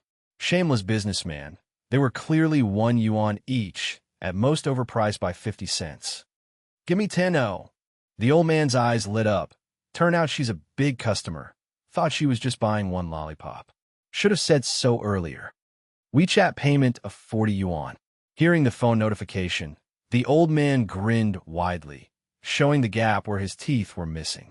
Looking at the 3-digit balance in her WeChat wallet, Wei Luxue blinked. 66, not bad. It's a lucky number. Hope things go smoothly like this number from now on. Otherwise, she really might have to ask her family for help. That would be embarrassing. Taking a deep breath, Wei Luxue pushed her suitcase and continued to walk in the rain. She wondered if not called Mo Jingshun. It was worrying her to death. Impulsively, weren't you, Wei Luxue? With your high spirits, now you're hitting a low in life. This is what impulsiveness gets you. At the entrance of Candy Science and Technology Park, the security personnel looked strangely at the girl dragging the suitcase who suddenly slapped herself. What's going on? On the other side, Mo Jingshun just finished a call with Na and was a bit surprised. What happened? Why did Senior's sister run to his place? What did Na mean by it's a long story? Looking at the rain outside, Mo Jingshun didn't delay, he got up and went out. Candy, who was watching cartoons, silently followed her brother as he left. In the elevator, Montak Yingchun was speechless. Waiting at the gate, Wei Luxue received a message from Na, finally relieved. After replying, Wei Luxue finally calmed down a bit. A few minutes later, holding an umbrella and holding candy, Mo Jingshun looked around at the south gate. The security officer pointed to the wall, uncertainly saying, "What child?" Mo Jingshun was full of question marks. But following the direction pointing, Mo Jingshun fell silent. Senior sister, for years ago you were that short. I could understand. After all, you were just 14. But now you're 18, and it seems you haven't grown much taller. 1.52, not a bit more. Mo Jingshun said with a smile. Under Mo Jingchun's puzzled gaze, Wei Luxue took a lollipop from her pocket. No mistake, just a lollipop. Wei Luxue said with a cheerful smile at the cute kid. The little one glanced at her brother before accepting the lollipop. At that moment, it was as if time had turned back to 4 years ago. The same scene instantly appeared in Mo Jingchun's mind. In the office, after taking a sip of hot tea, Wei Luxue felt much warmer. Mo Jingchun's lips slightly curled, not refusing. As long as the school sends Wei Luxue an acceptance letter, he'll be her graduate advisor. A prodigy at my door, try to escape? No way. This one here is a real genius. Unlike him, just an amateur. P.S. Thanks to Hongming Zillion for the reward and support. Chapter 464, Faceplant. Chapter 464. Chapter 464, Faceplant. Mo Jingchun was taken aback by Wei Luxue's eager eyes seeking an answer. Isn't this the most basic company benefit? Didn't they advertise it well online? But really, senior, can't we aim a bit higher? We shouldn't settle for just food and accommodation like a panda, working hard just to appear cute. On the other hand, the we used by the senior is something he agrees with. Such a good child has already considered Candy Technology as her own home before officially joining as a lab researcher. Each floor in the company has a snack station. Exactly what? Wei Luxue looked at Mo Jingchun nervously. Wei Luxue looked blankly cute. So many snacks, but why no lollipops? She quietly counted. There were still 18 lollipops in her bag. If, Let's just say if the salary for this month is paid on the 15th, saving those 18 lollipops might just be enough. What followed was quite simple. Mo Jingshun offered a salary, and Wei Luxue agreed without even thinking. Goodness, still a junior, oh no. Still, a generous mentor. The salary was 10 times higher than before. Forget about today. You've been traveling all day, exhausted, just rest well.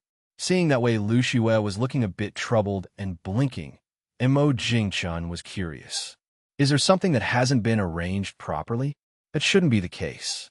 Wei Luxue nodded quickly, and when it came to arranging the dormitory, she suddenly remembered something important. She was penniless and couldn't afford to buy daily necessities. The spacious office suddenly became so quiet that you could hear a pin drop. Mo Jingchun, Candy, and Xia Xiaoman looked at this little friend before them in shock. Penniless. Now, that was something Mo Jingchun never expected. During grad school, as long as the mentor isn't too clueless, they usually provide a stipend to students, perhaps not much, but enough for self-sufficiency. Spending the last change on lollipops, Mo Jingchun couldn't help but exclaim that indeed, she was quite something, this senior. Watching Xia Xiaoman take Wei Luxue to the HR department, Mo Jingchun finally understood why Na sighed over the phone, saying it was hard to explain. Just added WeChat, and Mo Jingchun glanced at the cute cat avatar before transferring 1,000 right away. Lying on his arm, Candy raised her head and took out the lollipop from her pocket. Mo Jingchun twitched his mouth. Pitiful? Nonsense. He remembered Zhang Huijin Sr. once mentioned that Wei Luxue's family was well off. You could tell from her clothes and accessories. Fearing the little one might actually return the lollipop, Mo Jingchun unwrapped it and stuffed it into Candy's mouth. The little one rolled her eyes dramatically. The heavy rain outside didn't seem like it was going to stop anytime soon today. More rain is a good thing, cooling down the scorching weather and ensuring the farmers needn't worry about crops yielding nothing due to drought. Of course, while rain is beneficial, excessive downpour should be avoided, otherwise there would be worries about landslides, floods, and other geological disasters. Taking a deep breath, having arranged everything for Wei Luxue, he sent Na a message to reassure the mentor. As for Na's suggestion of letting Xuanyu also pursue graduate research under him, Mo Jingchun noted that if she's willing, then of course he's okay with it. A little past 11, finally settling into the dormitory, Wei Luxue lay in bed feeling somewhat bitter. Having had a smooth journey all along, this was definitely a setback for her. Thankfully, the future still holds great promises. The next day, the weather cleared up, and a gentle breeze carried the moisture from the rain, making it feel refreshing. Mo Jingchun arrived at the company right on time, mostly to make sure Zhou Yaling wasn't late for work. Otherwise, he could have come even later. Thankfully, diligent Zhou Yaling wasn't aware of the big brother's thoughts. Otherwise, she'd surely mimic Zhao, Gao, and sneer at him. You're amazing. You are superior. When the elevator door opened, the little one dashed out with her two little partners. Meanwhile, previously anxious Zhou Yaling didn't seem rushed at all. Mo Jingchun cast a glance at his little sister, snickering inside. So happy. Do you believe that if he had HR shut down the facial recognition and auto clock-in system at the turnstiles on the first floor, you'd still be so smug? What's the matter? Zhou Yaling asked, touching her face in confusion. The little one barged into the office and found her sister sitting on the sofa. Instantly, she skidded to a stop. But little Gray couldn't stop in time and face-planted with a skid. Candy reluctantly put her hand over her eyes, unable to bear looking at silly little Gray. Why is there such a big difference in intelligence between Gray and Bun? Then, the tardy Mo Jingchun strolled in. Laboratory? Candy's eyes lit up. Going to the lab meant playing with that particularly fun big toy again. Things like excavators are nothing in comparison. Settling back down, Wei Luxue thought to herself that it's not that early, really. For some reason, sitting there, even a naturally lively Candy seemed restrained, sneaking glances while holding Bun.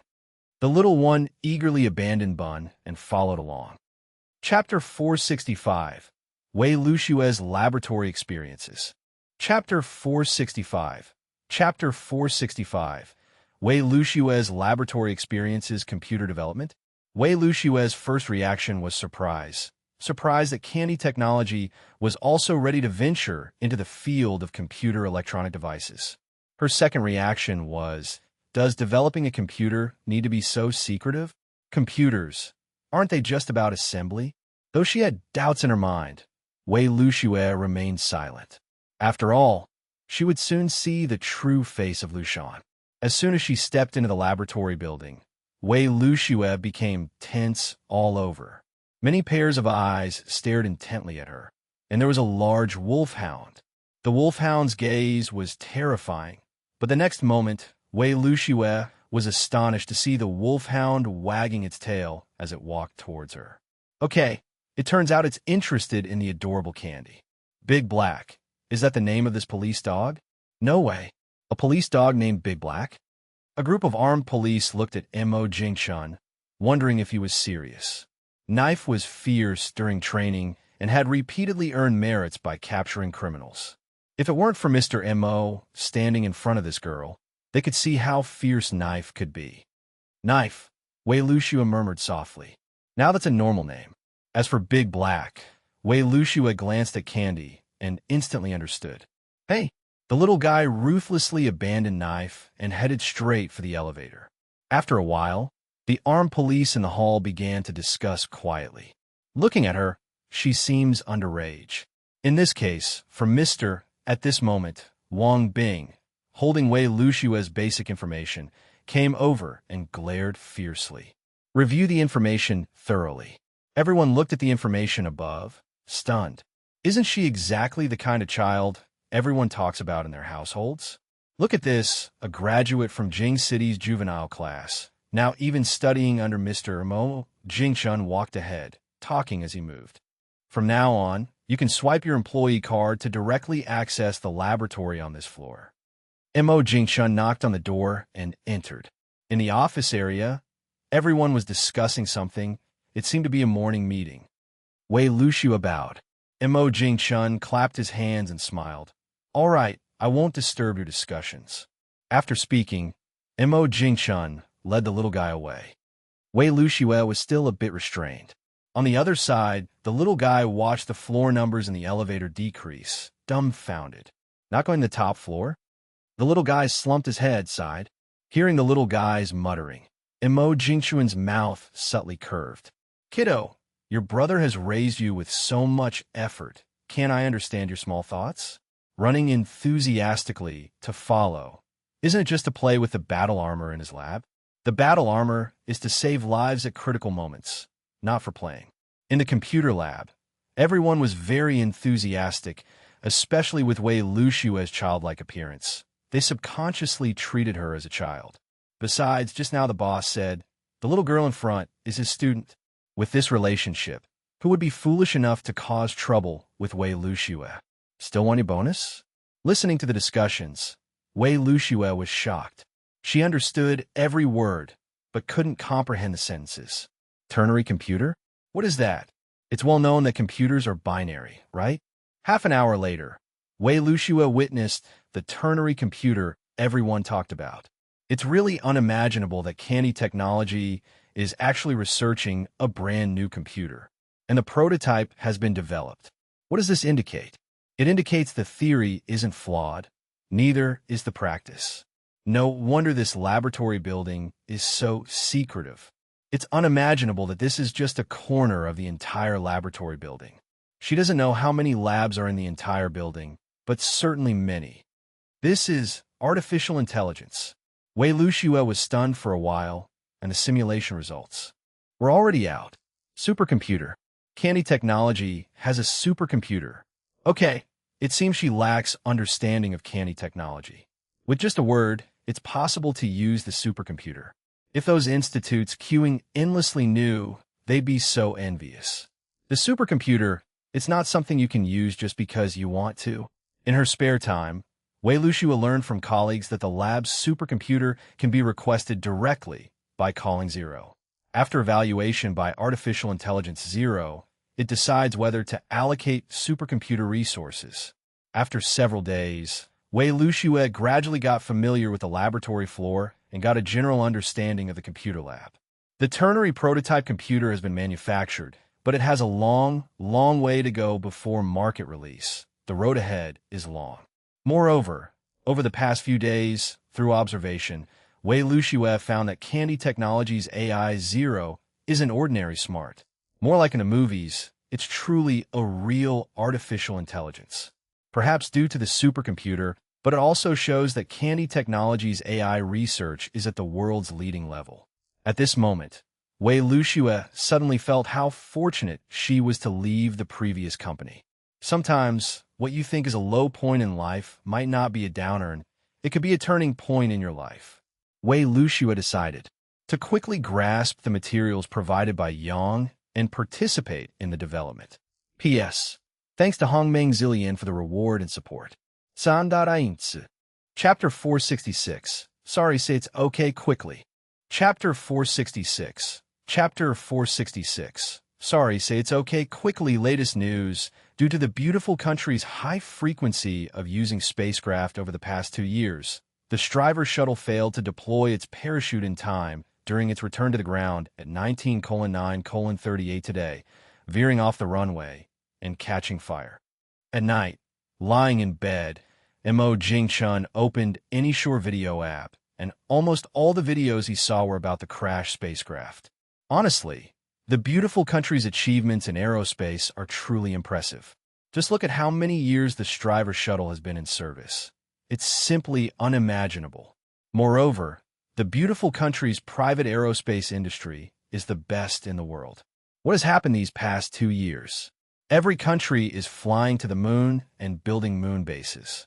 The real news online is also very limited. In short, it's quite baffling. The moon is rich in resources, which is well known, but you have to have the ability to bring these resources back to Blue Star. Furthermore, overexploiting the moon might potentially bring immeasurable disasters to Blue Star. Should the moon really fall one day, don't doubt it. That would be the end of human civilization. Mo Jingchun shook his head and put down his phone. He doesn't have any kind of advanced tech like a spaceship, so there's no point in worrying too much. It's just pointless fussing.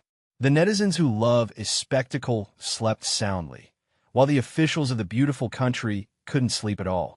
Yes, they have produced new spacecraft, and the new spacecraft has undergone comprehensive technological upgrades. But it has not been test-flown even once. No one knows if there are any fatal design flaws in the new spacecraft. According to the original plan, later on 2 space planes were supposed to be in service simultaneously. No. Jason, I must be responsible for the newly designed spacecraft. In a huge base, a group of people stood under a brand new white spacecraft, engaged in a heated argument. Both sides refused to back down. According to the treaty, the moon belongs to the entire world. Why can't we take a break? Do you know what the citizens outside are saying? Engaging in a space race is undeniably costly, a luxury that most countries cannot afford. The two of them stared at each other, and everyone else remained silent. On Saturday, Mo Jingchun, who went to bed late the previous night, didn't intend to get up for breakfast. He decided to sleep in and wake up at 11 to catch lunch. No need to cook for himself anymore, he thought. Just wake up to food ready to eat. Blissful. Half asleep, he heard the door open, but he didn't pay much mind and continued to sleep. At home, Zhou Yaling wouldn't just barge into his room without a word. There was only one possibility. It was his little sibling visiting. Mo Jingchun guessed right. The visitor was the adorable little troublemaker. Just now, Candy used her mouth to bite a bag of pure milk, freeing her hands to tiptoe and open her brother's room door easily. As soon as the door opened, Candy shivered. So cold, brother keeps the air conditioning so low when he sleeps. In bed, brother was lying sideways, not clear whether he was playing with his phone or sleeping. Drinking the pure milk, Candy tiptoed to the other side of the bed. Bummer, brother wasn't playing on his phone, just sleeping in. Boring, not fun at all. Sister was on the computer and just gave her a bag of milk to get rid of her. Brother is sleeping in, definitely won't play with Guogua. The more she thought about it, the more annoyed Candy became, so she sat on the carpet to drink the milk. Within moments, she finished the whole bag of milk. Standing up to throw the bag in the trash, she even noticed her stomach gurgling. Hee wouldn't tell sister she already had a bag of milk downstairs before coming up. Rubbing her full tummy, Candy was invigorated, full of energy, yet nowhere to channel it. Thinking for a moment, Candy took off her shoes, climbed onto her brother's bed, and started playing with his phone. Mo Jing-chun, now half awake, knew his sister was up to no good again. No problem, as long as she didn't disturb his sleep. After about half an hour, the little rascal got bored with the phone too. No one to play online ranks with. Even Kings of Glory became boring. Leaving the phone aside, she started climbing up the headboard for fun. And it was indeed fun, quite amusing. As the rascal was engrossed, her foot slipped and she fell. Unfortunately, her feet landed directly on her brother's face. The little rascal was stunned instantly. On the bed, Mo Jing-chun, clutching his nose, blurted out a classic national exclamation. It really hurt. Seeing her brother's eyes, a panicked Candy scurried to pull on his hand, saying, Mo Jing-chun, holding his nose, didn't want to speak, turned his head away. With all her strength, the little rascal turned his head back, still insisting. The little rascal bit her lip, already deciding in her heart she must make her brother say it's okay. Otherwise, she'd surely get spanked later. Out of the office, she had nowhere to find a safe haven now. Obviously, while the rascal kept pushing him to say it's okay, inwardly, she was panicking like crazy. Mo Jing-chun, still hurting, grew angrier the more he listened. What? There's enforced apology now. Panic-stricken, Candy watched her brother's silence, felt the urge to flee. Otherwise, she couldn't comfortably continue playing. The quiet Mo Jing-chun quietly looked at his sister. He really didn't want to say those 3 words. P.S. Thank for the support and reward from Hongming, Purple Lotus, Purple EU, and Azuo. If you know someone who'd love this story, send them this video. Sharing is honestly the biggest help you could give a small channel like this. Now, let's get back to it. Chapter 467. Encouraging Private Enterprises to Enter the Aerospace Sector. Chapter 467. Chapter 467. Encouraging private enterprises to enter the aerospace sector. Clearly I'm the victim here, but I still have to apologize. Is there any justice in this world?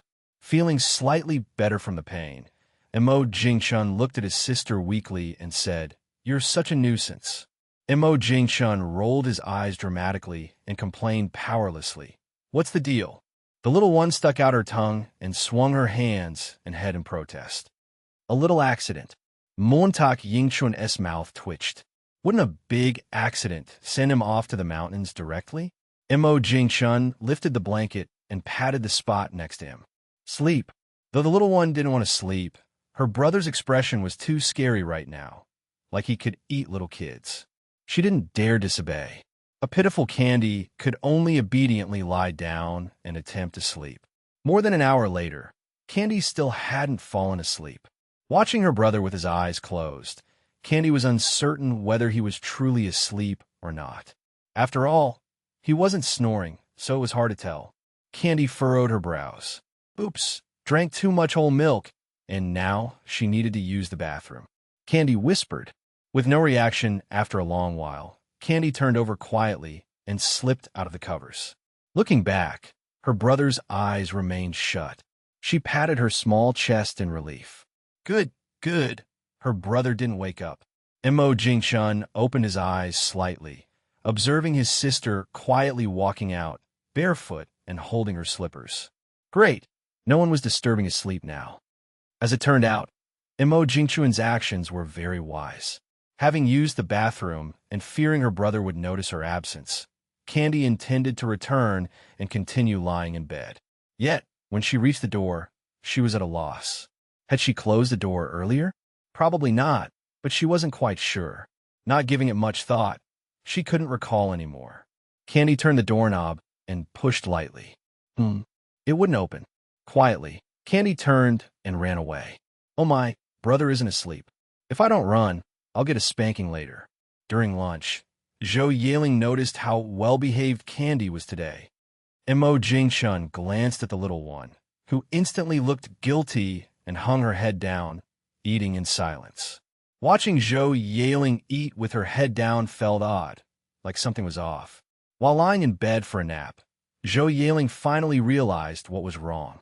Usually, when praised, Candy would be all smiles, thoroughly enjoying it.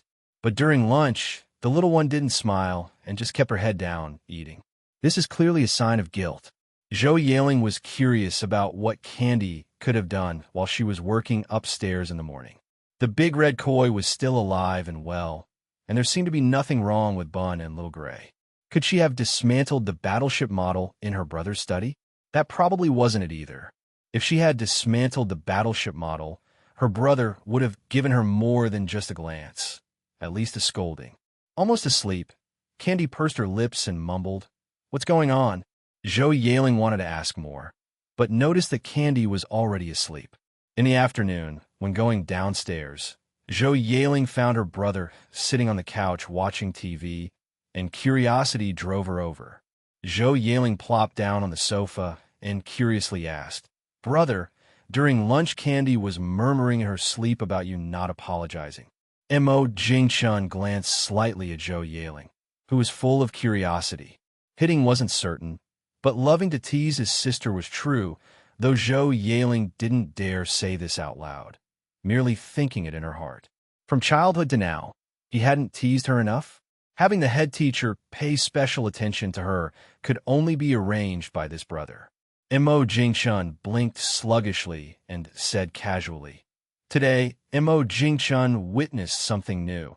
He's seen people apologize, but forcing a victim to say sorry. With a first." Zhou Yaling pouted. Surely Candy made some mistake. Trying to get Candy to admit it wasn't realistic, was it? Have you ever heard of someone volunteering their own mistakes to others? At that moment, Mo Jingchuan's phone started ringing with an incoming call. Zhou Yaling glanced at it, and the caller ID read Qin Yuzhu. Oh wow, another national secret to discuss. Better not eavesdrop. Without needing to be told, Zhou Yaling got up and went upstairs. Zhou Yaling decided to try and coax the truth. Who knows, Kenny might just spill the beans absent-mindedly. Seeing the incoming call from Qin Yuzhu, Mo Jingshun raised an eyebrow. Calling him at this time? On the other end, Qin Yuzhu rubbed her forehead and said, "After discussions through the night, the decision was made to encourage and support our private enterprises to enter the aerospace sector." Mo Jingchuan's hand paused, and his heart raced. "Qin, are you suggesting that the higher-ups want Candy Technology to develop spaceplanes too?" Of course, things take time. Mo Jingshun leaned weakly against the sofa. Spaceplanes, not just commercial planes. Even if it were a commercial plane, Candy Technology couldn't produce one. Not to mention the engine technology, it's already a major stumbling block. Tech barriers aren't just empty talk. However, not having the capability now doesn't mean it won't be possible in the future. Now that there's an opportunity, Mo Jingshun definitely won't pass up the chance to obtain a qualification to develop spaceplanes. Qin, I'll set up a research team to give it a shot, but don't hold high expectations. Chapter 468, Candy. This isn't how the script goes. Chapter 468, Chapter 468, Candy. This isn't how the script goes, you don't need to worry about this. On the phone, Qin Yuzhu didn't specify what the basic data was, but Mo Jingshun could guess. It should be confidential information about rockets or something similar. Issuing it means that they have mastered more advanced technology. Moreover, since private enterprises are encouraged to enter the aerospace field, at least there needs to be something that can fly. Otherwise, it's all just talk. Basic data is indeed very important. After the call ended, Mo Jingshun pondered for a while, then called out to the air, "As usual, you know my standards for choosing people. For Candy Technology, space shuttles and spaceships are still far-fetched, but if it's just about making rockets to launch satellites into far orbits, Mo Jingshun is quite confident. From what Qin Yuzhu implied, there will be substantial support from above for the development of the aerospace field. This means that private companies can also own their own satellites. According to international regulations, Whoever occupies the Blue Star satellite orbit first owns it. Mo Jingchun reckons they've been wanting to support domestic private companies in launching satellites for a while, even if they're satellites with no real use.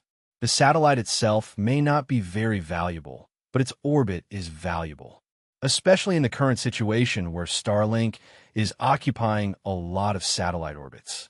Understanding this, Mo Jingchun's lips curled slightly upward. Encouraging private companies to enter the aerospace industry is a good thing. This way, once Candy Technology has its own satellite, there's no fear of the company suddenly losing internet connection. Moreover, Zero can maintain real-time communication with him through the satellite. There are many advantages, but the disadvantages are also obvious. When private companies can also launch satellites, it's inevitable that someone will secretly conduct space experiments and research genetic engineering. Throughout the long river of human civilization, people have always pursued longevity, even more so in modern society. Undoubtedly, the vast majority believe genetic engineering is the key to unlocking human lifespan. In the afternoon, Zhou Yaling came down a few times but never saw the little guy. Is he really that guilty? It's already past 4 in the afternoon, and he still doesn't dare to come downstairs. He didn't say anything at noon, nor did he mention someone getting scolded. So why is he still afraid? Mo Jingchun looked at Zhou Yaling, who came down for a drink, and asked with a smile. After taking a sip of cold water, Zhou Yaling smiled with pursed lips and said, I guess she's feeling guilty. Hee. I asked her what's wrong, but she didn't say. Mo Jingchun rolled his eyes at Zhou Yaling and said, At dinner time, the little guy finally sneaked downstairs. Seeing her brother watching TV without saying a word, the little guy finally breathed a sigh of relief. Looks like her brother is no longer angry. Great, she can play King of Glory again tonight. Mo Jingchun patted the sofa next to him without even turning to look at the little guy. Just about to head to the kitchen to see what good food her sister was making, Candy looked embarrassed. Oh, oops, her brother called her over. Tiptoeing, the little guy reluctantly walked over. Mo Jingchun tilted his head with a plaintive look at the little guy. The little guy obediently sat on the sofa. The little guy nodded vigorously, knowing that this writing would surely calm her brother's anger. This is what you call a stick with a sweet date to follow. Zero's analysis was spot on once again. Oh, the little guy happily jumped off the sofa and ran upstairs to fetch the result of her afternoon effort. A few minutes later, the little guy stood in front of Mo Jingchun, beaming as he flipped through her afternoon's work. Sitting upright on the sofa, Mo Jingchun looked at the 3-lined notebook's numbers and pinyin letters, nodding approvingly. It was evident that she had put her heart into it. The pencil-written letters showed many marks where they had been erased with an eraser. Seeing the last 2 pages filled with Mo Xiaoxue, Mo Jingchun's eyes brightened even more. The neatness of the handwriting improved the further it went. No longer crooked as before. Now, horizontal lines are horizontal. Vertical lines are vertical. Plus, it was written in pencil, giving it a very refreshing feel. Candy's smiling face became embarrassed once more. Oh, Psy, degree. Psy, that's not right. Why is it like this? Thoreau said there might be a reward. Not that I'd have to keep writing every Saturday. Seeing the little guy's embarrassed look, yet unable to argue, Mo Jingchun felt joy blooming inside. Little rascal, do you think I can't handle you? Making me apologize after giving me 2 kicks early in the morning.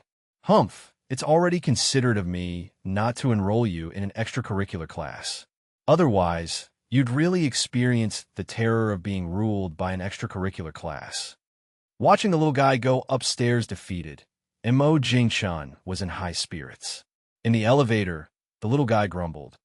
The little guy pouted and looked at the camera in the corner, saying she spent the whole afternoon writing just this little bit, and it only made her happy for less than 3 minutes. Now, she has to keep writing constantly. In the evening, after dinner, Mo Jingchun sat in front of the TV again. Still eating, Zhou Yaling knew from the sound that her brother wasn't watching a TV show. He was watching the news. Is something going to happen today? Otherwise, why is her brother paying so much attention to the news? confused. At 8 o'clock sharp, the news ended, and Mo Jingchun, deep in thought, went upstairs. Zhou Yaling was left bewildered. She watched the news too and didn't see anything noteworthy. In the study, Mo Jingchun tapped the desk, shaking his head with a smile. Chapter 469, Establishment of the Aerospace Research and Development Center. Chapter 469. Chapter 469. Establishment of the Aerospace Research and Development Center. If Mo Jingchun wanted, actually after receiving Qin Yuzhu's call during the day, he could let Zero allocate funds to bottom out the stock market. But there's no need. Just watch. The authorities will definitely arrange experts to manage it. If you enter at this point, just wait to get cut. Mo Jingchun believed he wasn't the only one who got the news in advance, and it couldn't be just him. Especially those manufacturing moguls. Even if they didn't receive the news directly, they would hear some rumors. And then there's Huawei. The research capability of Huawei's R&D team is well known. If someone says Huawei didn't get the news, Mo Jingchun wouldn't believe it. At that moment, the study door was pushed open. The little guy came in holding half a seedless watermelon. In the middle of the half-seedless watermelon, a metal spoon was inserted. The little guy smiled broadly and held up the watermelon. It was Uncle Wild Wolf who gave it to us. Pinching the little guy's cheek, Mo Jingchun smiled and said, at the door, the little guy scratched his head and muttered to himself in confusion. Downstairs, the little guy climbed onto a chair, took a big bite of watermelon, then looked at his sister playing on her phone opposite and said, playing on her phone. Zhou Yaling was visibly stunned, then twitched her mouth. It's just staying up a little late? Is there a need to call it cultivating? It's not like staying up all night. Sleeping at 2 and waking up at 7, drinking Xiaomi in the ICU.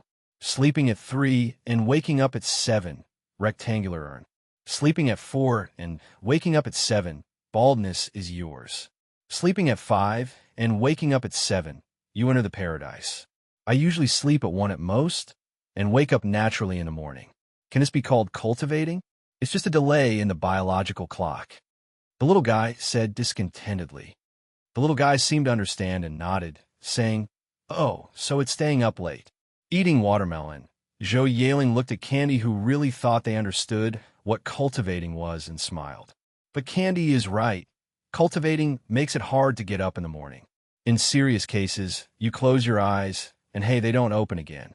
You not only can't get up in the morning, but can't get up again in this life. That's it.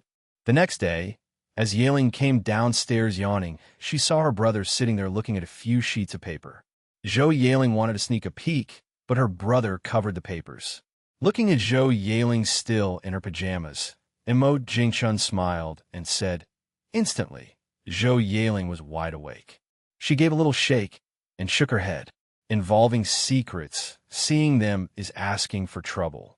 If accidentally leaked to an interested party, it could lead to full room and board for the rest of the life. Sounds nice, but who wants to go to that place? Even with full room and board, you still have to work every day. Zhou Yaling ran to the kitchen, and Mo Jingchun grinned. What he was holding wasn't any confidential document, just a list of aerospace talent printed by Zero that said it also qualifies as a confidential document. We must contact them first, Mo Jingchun muttered. Since last night's news broadcast, the people on this list, without exaggeration, will become the hot prospects for any company looking to enter the aerospace industry. Especially with the shortage of talent in the aerospace field, outstanding aerospace professionals are even more valuable. Without hesitation, Mo Jingchun directly dialed Su Pengfei's number. After waiting about 10 seconds, the call was connected. Old Su, I'll send you a list in a while. Contact the people on it one by one using the contact information. Mo Jingchun paused and continued. There's no need to hide this aerospace R&D center from the public. With toothpaste foam still in his mouth, Su Pengfei knowingly smiled. Not long ago, the company dominated the trending lists because of the graphene battery. How could netizens forget so soon? As the president of Candy Technology, Su Pengfei kept learning and wouldn't miss the 30-minute evening news whenever he had time. Any announcement from above has different impacts on domestic enterprises. Su Pengfei understood. They were mentioned by name above. Just not sure how many companies were mentioned. We'll discuss the specific arrangements tomorrow. As soon as the call ended, Su Pengfei received an email. The sender was 0. This should be the list the boss mentioned. When opened, it had their basic information.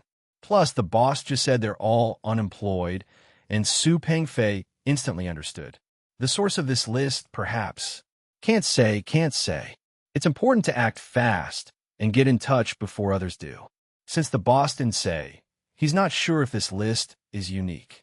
If many companies have it, the competition would be intense. No wonder the boss says they all start with $1 million salary, discussed in detail in person. Seeing his sister coming down the stairs, Emo Jingchun glanced at Zhou Yaling eavesdropping from the kitchen. Staying up late and getting up so early, is she preparing for ascension? P.S. Chapter 470, mainly good-looking. Chapter 470, mainly good-looking. On hearing this, Zhou Yaling squinted her eyes and walked out of the kitchen confidently. Not eavesdropping. Emo Jingchun couldn't help but roll his eyes back at Zhou Yaling.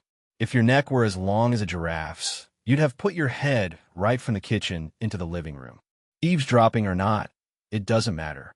Saying this, Emo Jingchun's lips curved upward. He chuckled and said, "How about I buy you a mountain bike?" With a look of embarrassment, Zhou Yaling moved her lips to counter, "It's not my fault." Seeing her brother caught in a predicament, Zhou Yaling's spirits instantly rose. Humph! Expecting me to ride a bike in windy and rainy weather and still want to have breakfast ready every morning? Sitting on the sofa, Emo Jingchun glanced at the smug Zhou Yaling.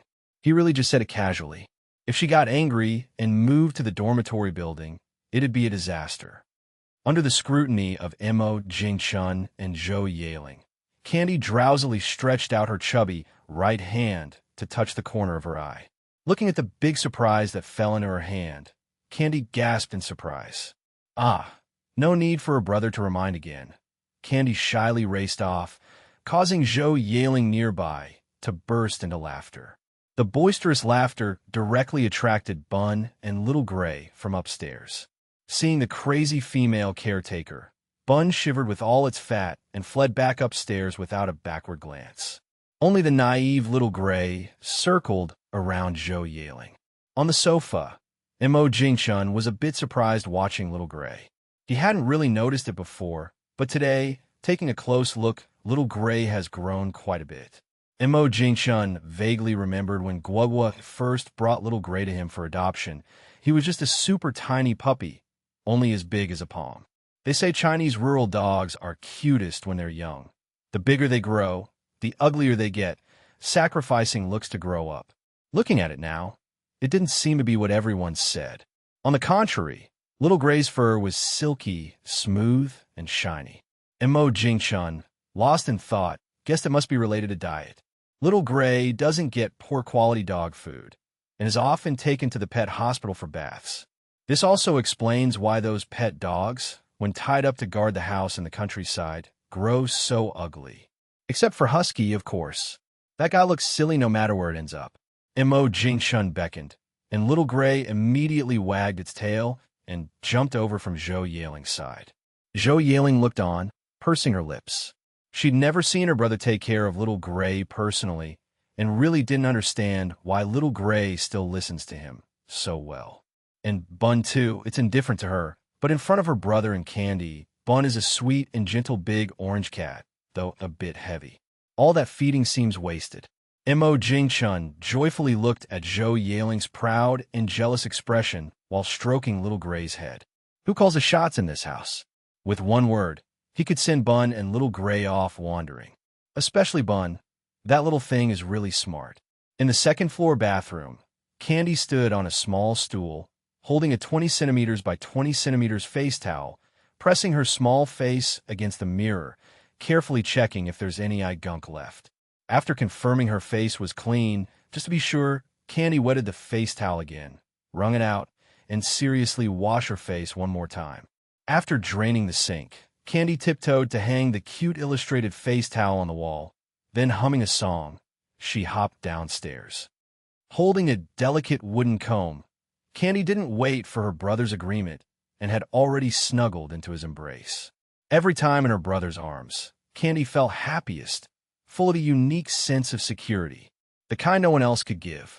Sure, Candy nodded without hesitation.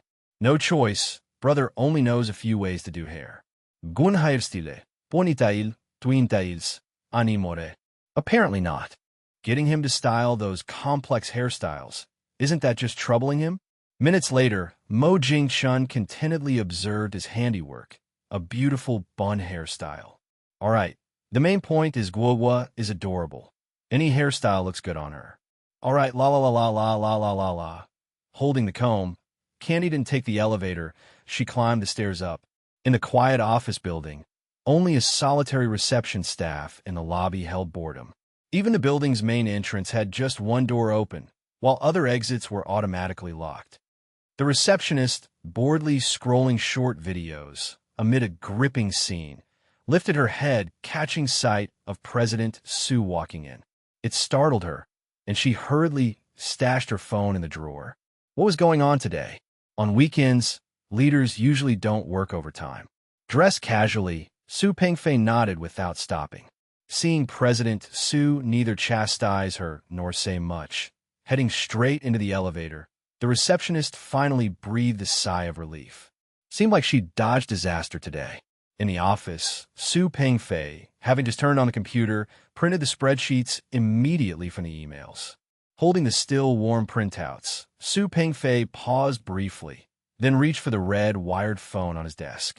As the phone rang for the third time, something unexpected happened to Su Pengfei. The call was abruptly cut off. Su Pengfei found it funny. Was it an unlucky start to his mission? Of course, Su Pengfei didn't just give up. The boss rarely gives him direct tasks, and since he did, Su Pengfei was determined to complete it. Without hesitation, Su Pengfei redialed the same number. This time, the call finally connected. But, will you add promoters ever stop calling? Don't you know it's Sunday? Chapter 471. All is ready except for the east wind. Chapter 471. Chapter 471. All is ready except for the east wind, no surprise. The phone was hung up on again, and Su Pengfei even received a classic curse in return. Well then, Su Pengfei wasn't angry because of this. He even somewhat understood this young boy. On Sundays, many people have the habit of sleeping in.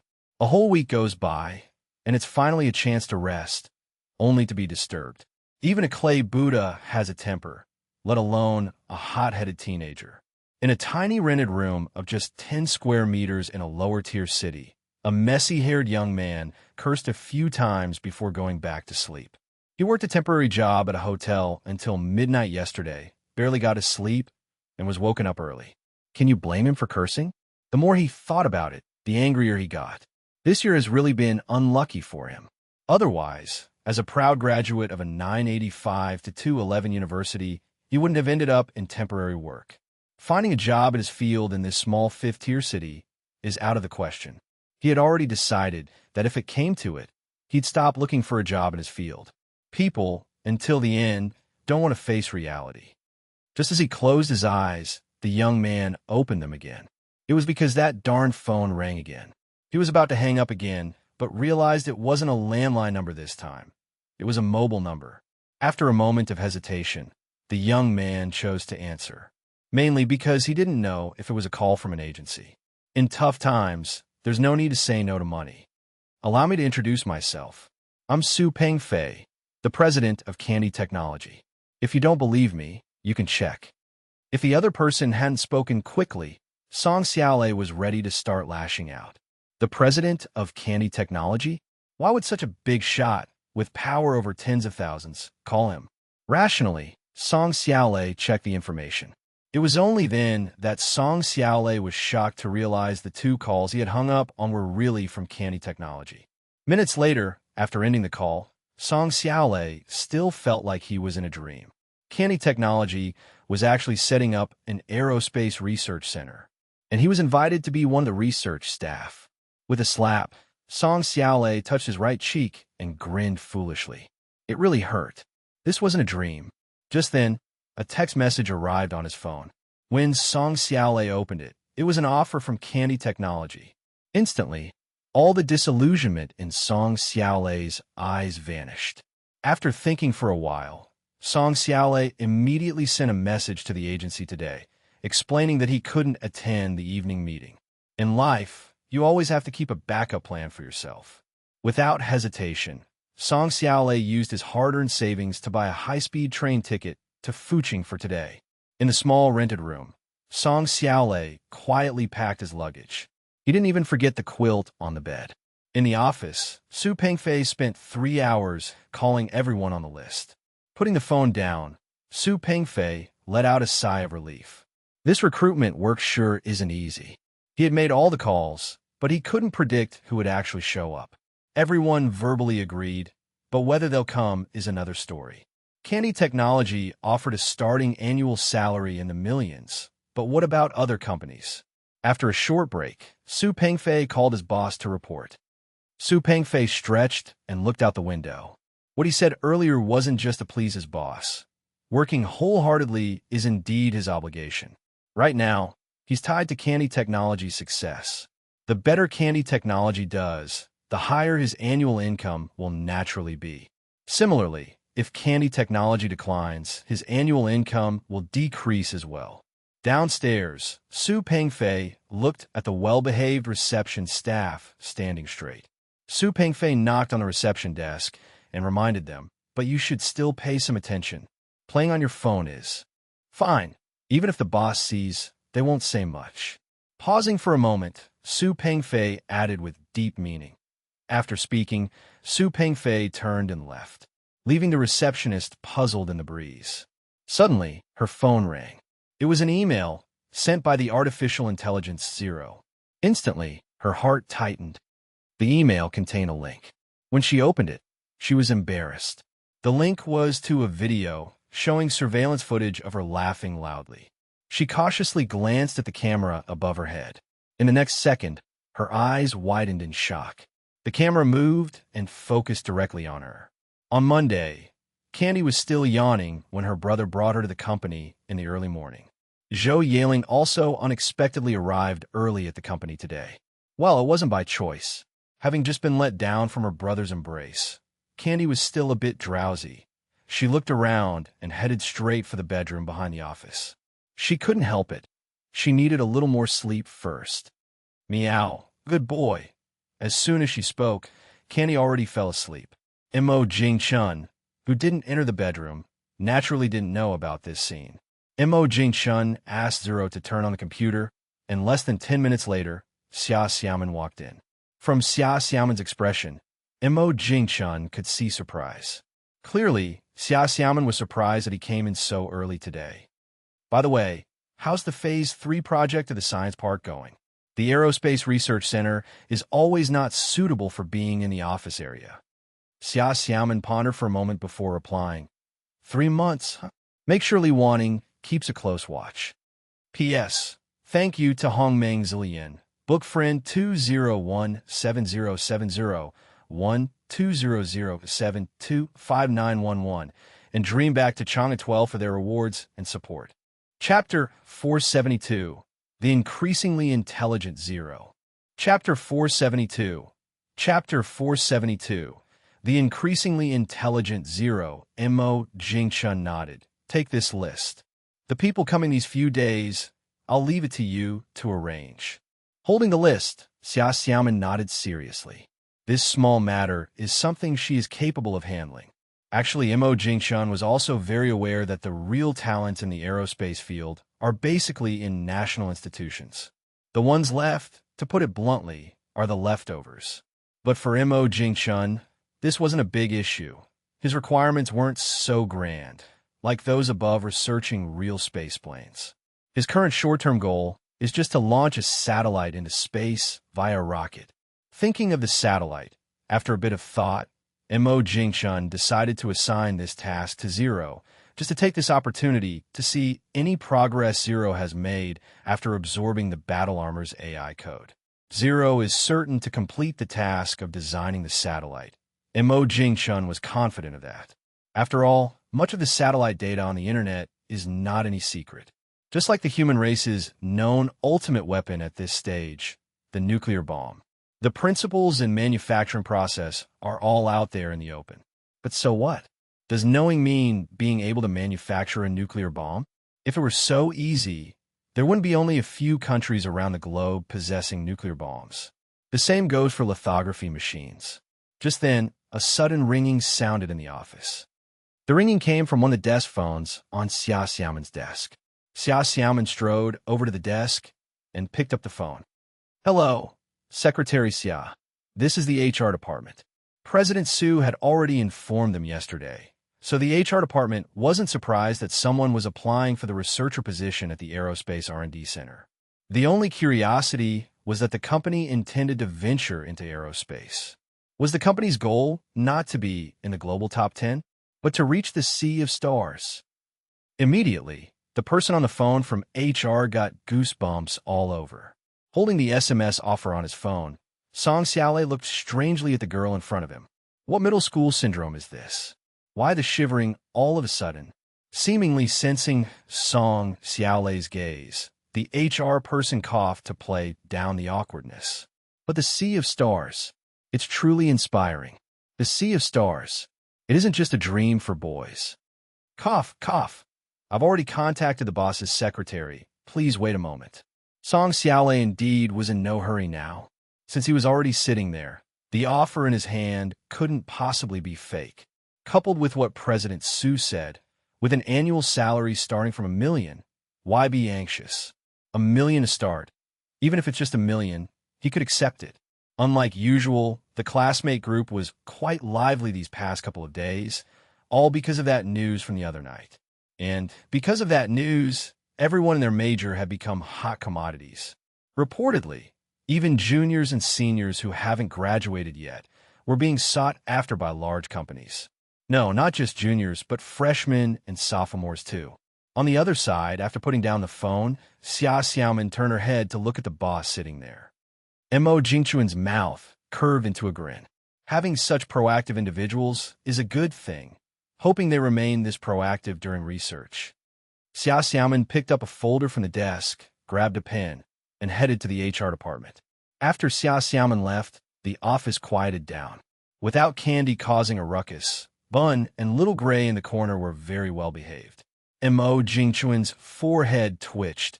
An uneasy feeling arose in his heart. At this moment, Zero's childlike voice, coupled with this statement, sounded extremely awkward. Just now, Mo Jingchun checked the data from the background, unaware of how shocking it was until he checked. Mo Jingchuan's entire face darkened. Even a rich landlord shouldn't burn through money like this. Electric, bills of millions every day, the supercomputer running at full capacity. Even supercomputers have a lifespan. Nothing. Mo Jingchun sneered coldly. Really?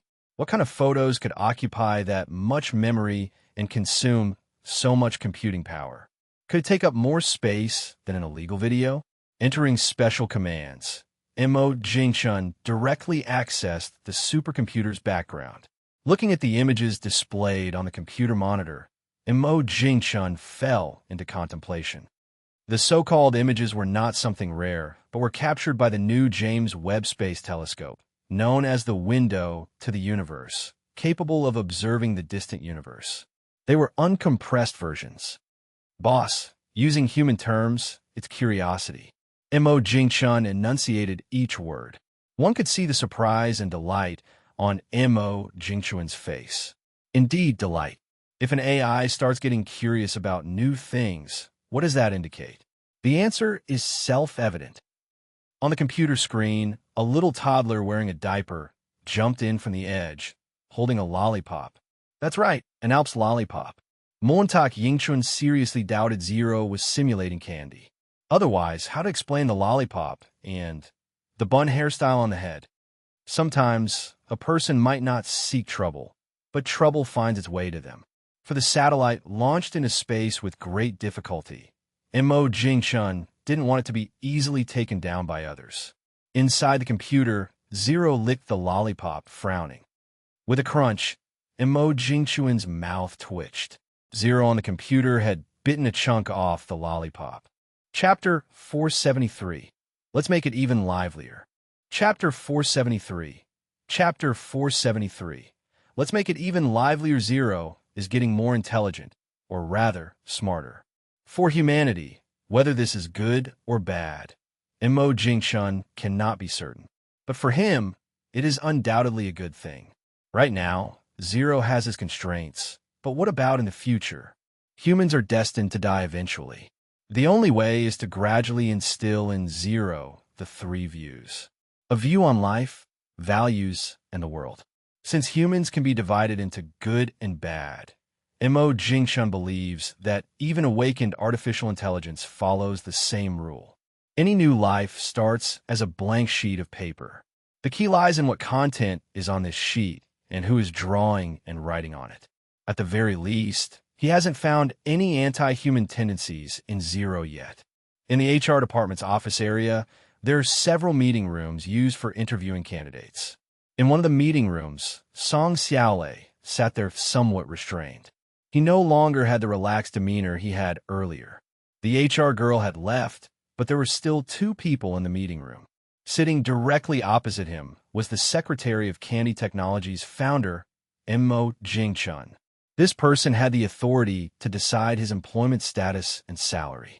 Her real status in Candy Technology was probably as influential as President Su. Xia Xiaoman flipped through Song Xiaolei's resume, glanced up at the nervous Song Xiaolei, and with a smile on her face said, "Mister, here it comes, the main event is here."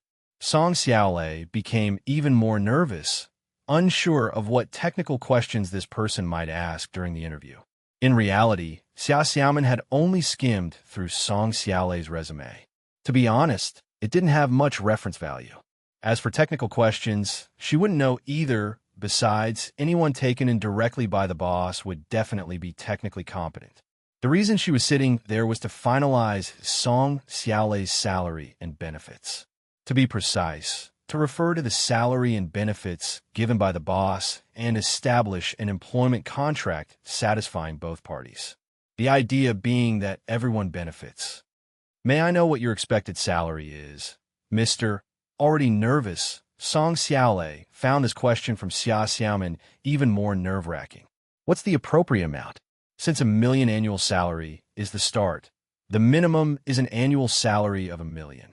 What should be considered appropriate? At that moment, Song Xiaolei was very conflicted. No one minds getting too little money, but one must have the capability to earn it. Otherwise, it's just empty talk. If he quotes too high a price, what's waiting for him would be a recommendation to leave. Sitting across from him, Xia Xiaoman wasn't in a hurry at all, maintaining her smile throughout. The boss had already set a ceiling for each research staff candidate, so there is nothing for her to worry about. As long as it's not an outrageous demand, everything is negotiable. A minute passed by, and Song Xiaolei was already sweating profusely. One might even think Candy Technology was saving on electricity by not turning on the air conditioning. Finally, Song Xiaolei exhaled deeply. Apparently, he had reached a decision in his mind. In those barely 2 minutes, it felt like an eternity to Song Xiaolei. The term Secretary Xia was something the HR girl had told him, saying that most people in the company called Secretary Xia this way. "So, Mr. Song," he said, suddenly overwhelmed with nervousness. To his surprise, Secretary Xia kept smiling as usual. "So, Mr. Song Xiaolei twitched at the corner of his mouth, completely relaxing, and tremblingly pulled a tissue from his pocket to wipe the sweat off his forehead. He knew it. He knew he had underquoted. Otherwise, Secretary Xia wouldn't have agreed so readily. Seeing his expression, Xia Xiaoman knew what was on his mind. "One will help you with the onboarding procedures. Oh, and here's a friendly reminder." Though Xia Xiaoman had left Song Xiaolei was deep in thought. The message was clear: demonstrate your abilities, and the perks will follow. Seeing Xia Xiaoman return, Mo Jingchun asked in surprise, "Who was that?" Zopolita Montak Yingchun smiled broadly. Having signed a contract, it's not easy to jump ship so quickly. The non-compete agreement and the confidentiality clause are not there just for show. If anyone wants to poach people from Candy Technology, that's fine, as long as they're willing to pay the penalty. If they leak confidential information, it gets even better. Everything is covered, including meals, drinks, and accommodation. Mo Jingchun wasn't all that surprised anymore. Mo Jingchun, who knew more detailed information on Song Xiaolei, understood that from the day he graduated, this guy had been down on his luck. It got to the point of doing odd jobs for 13 yuan an hour. Mo Jingchun figured, even if he offered him the minimum price of 1 million annually, this guy would probably hesitate for only a moment before signing the contract. A drowning person rarely lets go of a life-saving straw once it's been grasped. There's still about half a year until the new year, and Song Xiaolei hopes to return home in new garb. By New Year's, he could confidently hold his head high when discussing life with his relatives. In the afternoon, under Xia Xiaoman's arrangements, space had already been cleared for a provisional aerospace research center. Meanwhile, online, several major corporations had announced their ventures into aerospace. The entire internet was abuzz with activity. With childhood dreams becoming more realistic, how can the netizens remain unmoved? It's not just the major corporations. Several alliances of multiple companies have also announced joint research in aerospace. It looks lively now, but Mo Jingchun's group knows that in less than a year, there will likely be very few left. Currently, there are supports and subsidies, but only for a year. Glancing at the trending topics, Mo Jingchun's lips curled into a smile. With a light chuckle, Mo Jingchun called out, "Xia, let the PR department start promoting." "Indeed," Xia Xiaoman replied with a smile. "P.S. Thanks for the support and donations from Like the Cat That Steals the Mouse and Hongmeng Zillion." Chapter 474. The King Sent Me to Patrol the Mountain. Chapter 474. Chapter 474. The king sent me to patrol the mountain. As soon as Xia Xiaoman made a call to the PR department, the employees, long poised for action, simultaneously announced on major online platforms that Candy Technology was officially venturing into the aerospace industry. Undoubtedly, this made the already lively internet even more bustling. It was like pouring cold water into a sizzling hot pan of oil. It completely blew up. The netizens were excited, but for those companies also entering the aerospace field, it added a layer of pressure. Not to mention anything else, just the posture stability algorithm owned by Candy Technology already puts them a step ahead of their peers. After all, the rockets launched from above can be reused and recycled, thanks to the role of the attitude balance algorithm. Although it wasn't explicitly stated above, this is no secret anymore. Anyone interested in rockets knows the importance of Candy Technology's attitude balance algorithm. Of course, this isn't the most crucial point. Although Candy Technology's attitude balance algorithm is strong, given everyone's understanding of Mo Jingchun, he wouldn't mind cooperating on this algorithm. What most worrying and stressful for everyone is that Candy Technology is so rich, not in fixed assets, but in liquid funds that can be used anytime. What's the biggest fear in research? The fear of lacking talent and research funding. Even if the basic information is provided from above, producing a rocket and successfully launching it requires researching many things, and no one knows how much funding is needed to succeed. Surely you wouldn't spend money just to hear a boom, would you? In that case, buying fireworks would be more practical. Truth is, not many people are truly worried. If designing a space shuttle were so easy, then SpaceX wouldn't be the only one in the beautiful country. Seeing the words Candy Technology trending, Mo Jingchun, sitting in his chair, nodded with satisfaction. This is exactly the effect we wanted, giving people the impression that Candy Technology is incredibly awesome. Mo Jingchun smiled, looked up at Xia Xiaoman, and said, "Bored," lying on the couch and looking at her brother, and Xia with her head hanging over. Candy pouted, completely at a loss as to why her brother and Xia were laughing for no reason. It made them look like the village idiots. Of course, she wouldn't say this out loud, or she'd surely get hit. Thinking of this made her a bit angry. She didn't know why, but ever since she got a beating last time, it seemed as if her brother enjoyed hitting her. Whenever there's an excuse, he always mentions hitting her. I'm so adorable. How could he bear to hit me? Guogua is the considerate little cotton-padded jacket who helps her brother tuck in his blanket. As she zoned out, When Candy glanced over at her brother's desk again, he was already gone. Candy got up and looked around, but there was no sign of her brother in the office. Even Xiao was gone. Did the two of them go to the bedroom? Candy frowned, running barefoot toward the bedroom. Before coming back from Jing City, Xuanyu gave her a task. As lazy as she was, she couldn't help it. Xuanyu gave her too many incentives. In the elevator, Mo Jingchun suddenly sneezed. Of course, Mo Jingchun wasn't with Xia Xiaoman. Another job applicant from the list had just arrived, and Xia Xiaoman had gone to HR for interviews and salary negotiations. In the bedroom, when Candy opened the wardrobe, she found no one there. After Candy walked out of the bedroom, the door automatically closed under Zero's control. Putting on her slippers, Candy patted Bun and the tail-wagging little gray who were still napping.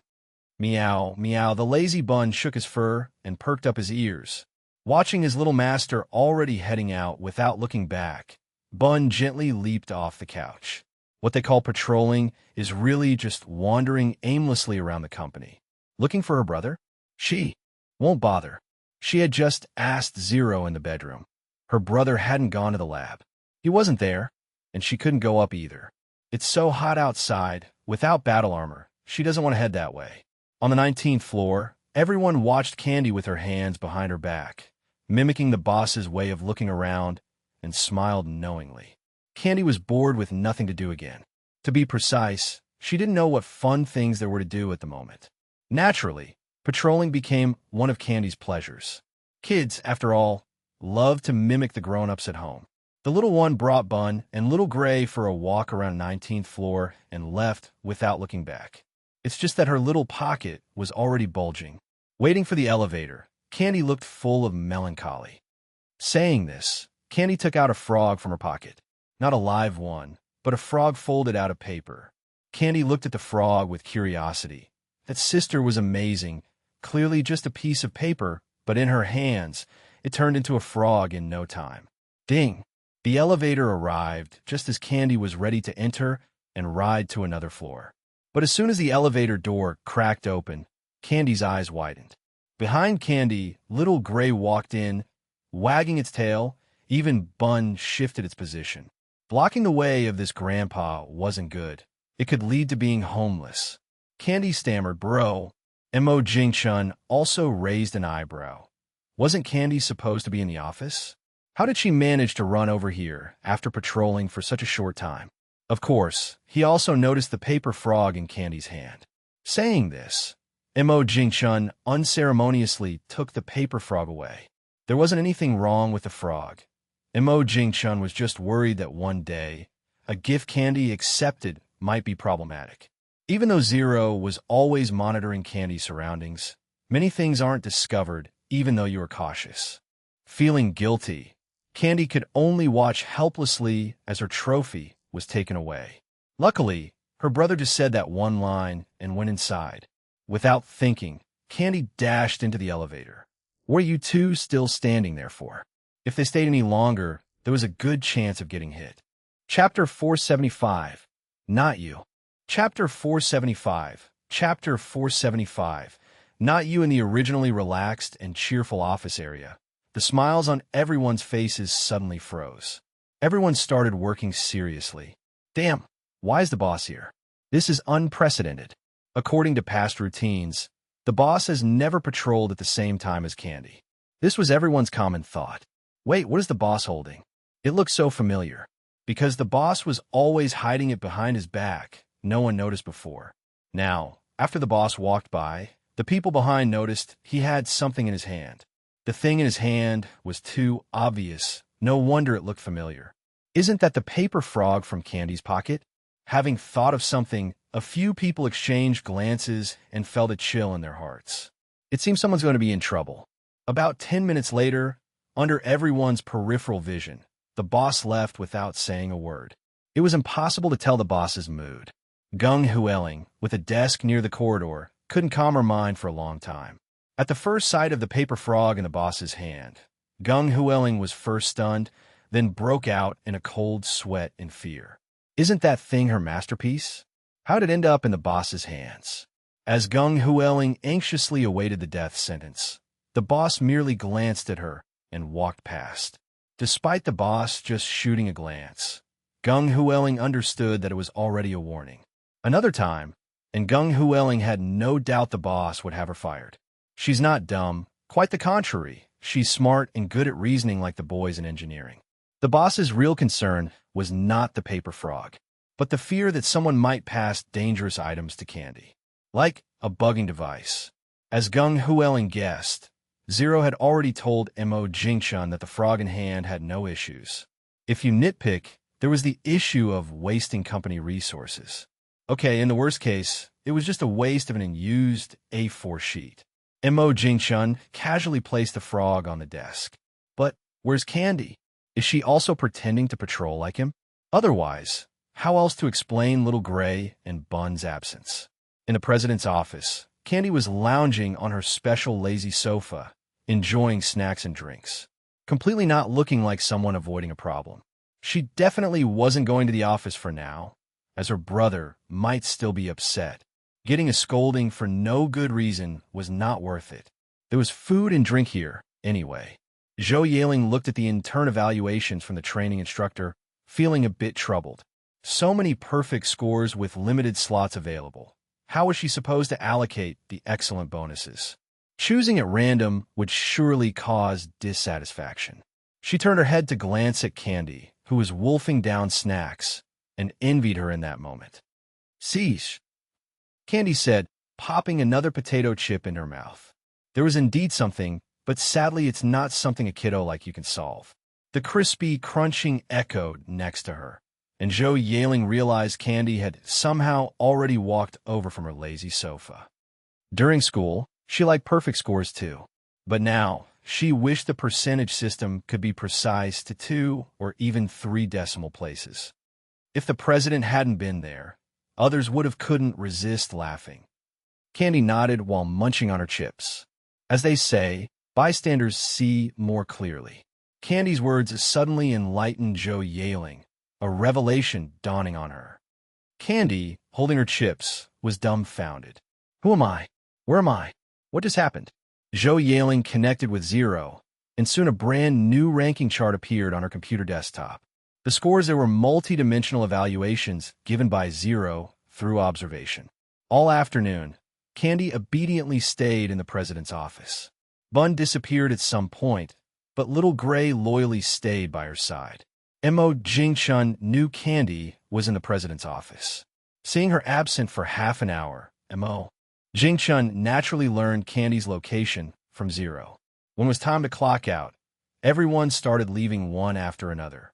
Candy yawned, urging Zhou Yaling beside her. "Sis, are you done yet?" At this time, Su Pengfei got up and walked over. He crouched beside Candy. With Candy looking at him with puzzled eyes, Su Pengfei spoke up. With a smiling face, Su Pengfei said, "Deliver rings?" Candy scratched her head. The others who hadn't left were curious and looked over. If the president hadn't mentioned it earlier, they wouldn't have known the president was getting married next month. Candy touched her chin, her eyes shifting. Big hand slapping small hand, marking the agreement. Shortly after Su Pengfei and Li Wanning left, Wanning also stopped her flying fingers. In the elevator lobby, Zhou Yaling looked at Candy hiding behind her and then at her nonchalant brother. Candy poked her head out from behind to argue. Mo Jingchun glanced over, and the guilty Candy hid behind her sister again. Zhou Yaling's mouth twitched. How can you accept strangers' things so casually? In the president's office, indulgence is allowed because everyone there is brother's trusted aide, and the food and drinks were all purchased by the company anyway. Quietly, Zhou Yaling moved aside a bit. This startled Candy. Fortunately, her brother didn't say anything. In the car, Candy poked her brother's arm with a finger. Hearing this, Mo Jingchun rolled his eyes, and Zhou Yaling couldn't help but snicker. Candy blinked. Right? That's exactly what she meant just now. Uncle Su Pengfei also told her that himself. P.S. Thanks to Hongmeng, Zillian, and Fengwu for the rewards and support. Chapter 476. Worries without money. Worries with money. Chapter 476. Chapter 476. Worries without money. worries with money. The car suddenly fell silent. No problem. Candy figured it out. Mo Jing-chun moved his lips, but ultimately didn't lead Candy into the trap. Painful. You can receive a red envelope, but the one your brother gives is a bit too large. Mo Jing-chun looked at Candy with a face full of resentment. People have scattered. It's hard to lead the team now. They don't even trust him to save their money anymore. Such a straightforward agreement made Candy furrow her brows. Was it that simple? She had prepared to talk big with her brother. Leaning back on the seat, Mo Jing-chun closed his eyes and hummed a tune. It's just the money in the red envelope. He'd greet Su Pengfei later, asking him to put just $100 in there for good luck. The main thing was to share the joy. It's all about good fortune. The amount of money didn't matter. He figured Su Pengfei would consider his suggestion. After all, how much can that little red envelope hold? Candy looked at her smiling, singing brother, and felt something was off, yet couldn't put her finger on it. Since her brother agreed, he definitely wouldn't ask her for the red envelope later. But why was her brother so happy? Shouldn't she be the one who was happy? She couldn't figure it out. Not to mention Candy. Even Zhou Yaling feels confused sitting on the other side. Suddenly, Zhou Yaling froze for a moment, seemingly understanding now. Having money also requires a place to spend it. Candy can't go out alone, especially not in the technology park. Without her brother, the security would never let Candy go out. Even if she takes her, it's not allowed because if anything happens to Candy outside, no one could bear that responsibility. Indeed, there's a supermarket in the technology park, but even that supermarket belongs to them. Candy takes things without ever paying for them. Anyway, it's an intelligent, unmanned supermarket. Whether to pay or not is up to Zero's word. Candy has no place to spend her money after all. Thinking this way, the money in the red envelope might as well be saved with her brother. Keeping it in her pocket every day, who knows when it might get lost with one careless moment. In the car, only Candy is thinking about what fun things to buy once she has the money. Are we here? After thinking along the way, Candy still hasn't figured out what to buy, mainly because it seems like she doesn't lack anything. Worried, very worried. Back home, Zhou Yaling went straight to the kitchen to get busy. Mo Jing-chun was by the water tank, holding a handful of fresh corn kernels, teasing the big red carp inside. As for Candy, since coming home, she stood at the door without moving, lost in thought. Mo Jing-chun only watched for a while and then lost interest. After all, he wasn't the worm in Candy's belly. How could he guess what she was thinking every time? He figured it must be related to the red envelope. Red envelope, no big deal. If really necessary, the next time Candy wants to buy toys, the money can be taken out. It's reasonable for her to contribute part of the funds for her own toys. Anyway, Mo Jing-chun has already decided that his sister can't hold on to money. At this moment, Candy's eyes lit up when she saw the balance bike at the door. A balance bike is for kids. She doesn't want it.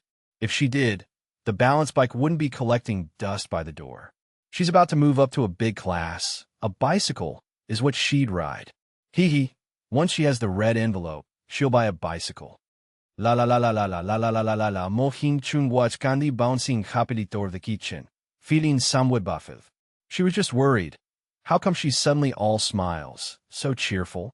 Really, it leaves him scratching his head. Mo Jing-chun thought to himself, enjoy your happiness this year. Once you start primary school, let's see if I make you do your homework. Though he doesn't have high expectations for his sister, nor plans to put too much pressure on her. At the very least, she has to get into college. If she could be like Li Xuanyu and become a top scholar, that would naturally be fantastic. Mo Jing-chun shook his head and decided to let it go. The higher the expectations, the greater the disappointment. Aiming for a top scholar is indeed challenging. During high school for 3 years, he was always second place. 2 days later, Mo Jing-chun received the basic materials Qin Yuzhu mentioned. An inconspicuous black metal USB drive delivered specially. As soon as Mo Jing-chun received the USB drive, he got a call from Qin Yuzhu.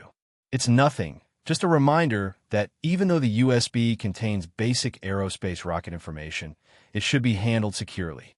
Holding the USB drive, Mo Jing-chun didn't return to the office immediately, nor did he go to the lab. Because Mo Jing-chun was surprised to see Li Xuanyu dragging her suitcase into the park from outside the gate. Li Xuanyu brushed her hair aside, full of smiles. Luckily, the little one didn't come out, or she'd probably start jumping. After parting ways with Li Xuanyu, Mo Jing-chun returned to the office and inserted the USB drive into the computer to read the data. To be safe, he had Zero scan the USB drive. Trust comes with prerequisites. A gentleman does not stand under a dangerous wall. That's the logic. The information in the USB drive surprised Mo Jing-chun. He wondered if Qin Yuzhu gave the wrong USB drive. This wasn't basic information, it was a complete set of aerospace rocket materials. However, compared to the latest rockets, these materials were probably outdated by at least 3 generations. At the very least, this aerospace rocket couldn't be recycled for reuse. Mo Jing-chun fell into deep thought. It must be, otherwise researching space shuttles by private companies wouldn't have much significance. After backing up the data, Mo Jing-chun took down the USB and then crushed it completely in the shredder. From afar, Xia Xiaoman caught a glimpse. The materials were fine, just the research center had about 10 people at the moment. Chapter 477. Candy, I said so. Chapter 477.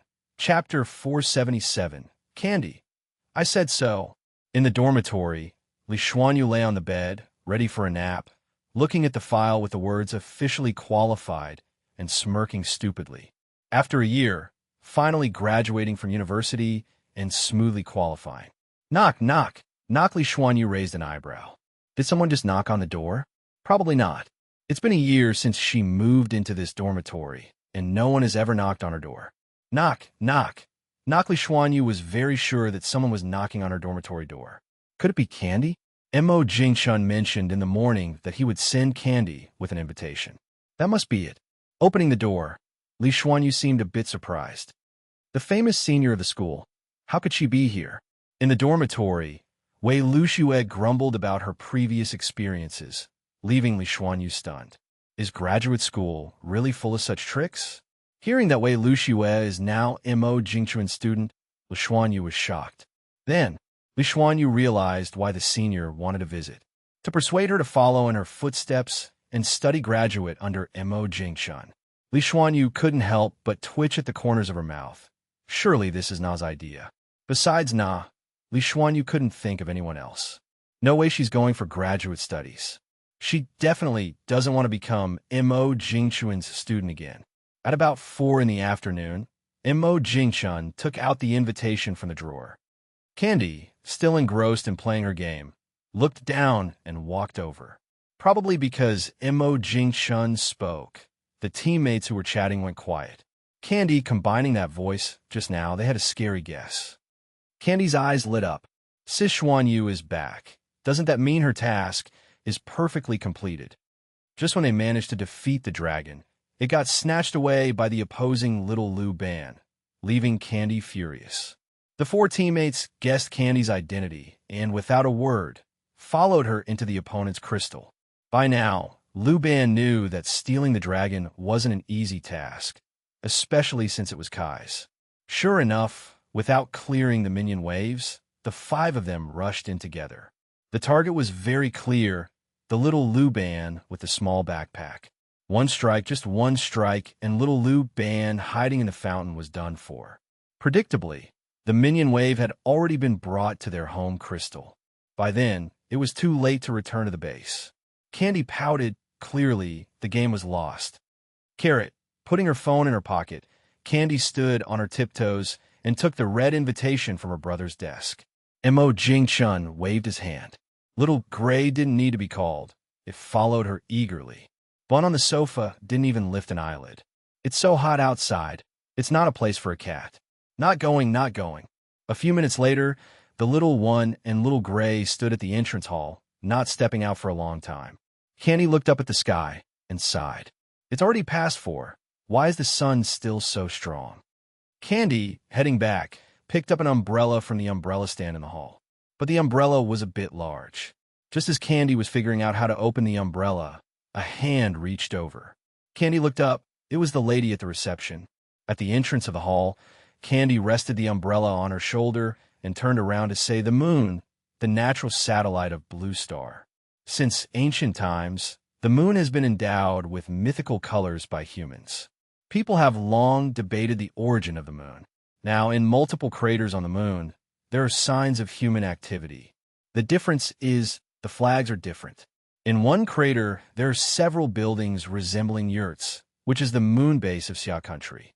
2 kilometers away from the base, Li Zhongyong was collaborating with his teammates to drill a well. Of course, they're not drilling for water. After all, trying to find underground water on the moon is a bit far-fetched.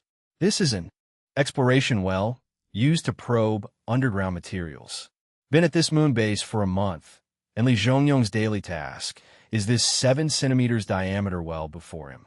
A streak of light flashed across their space suit helmets, and the two didn't make a fuss. While Li Zhongyong was contemplating, the drilling machine noticeably trembled. Before Li Zhongyong could check the cause, the machine automatically stopped operating. Seeing the instrument display, both Li Zhongyong and Su Wenyuan furrowed their brows. With only 3 drill bits available, now that one is broken, it's impossible to reach the planned depth, unless another one is transported from Blue Star.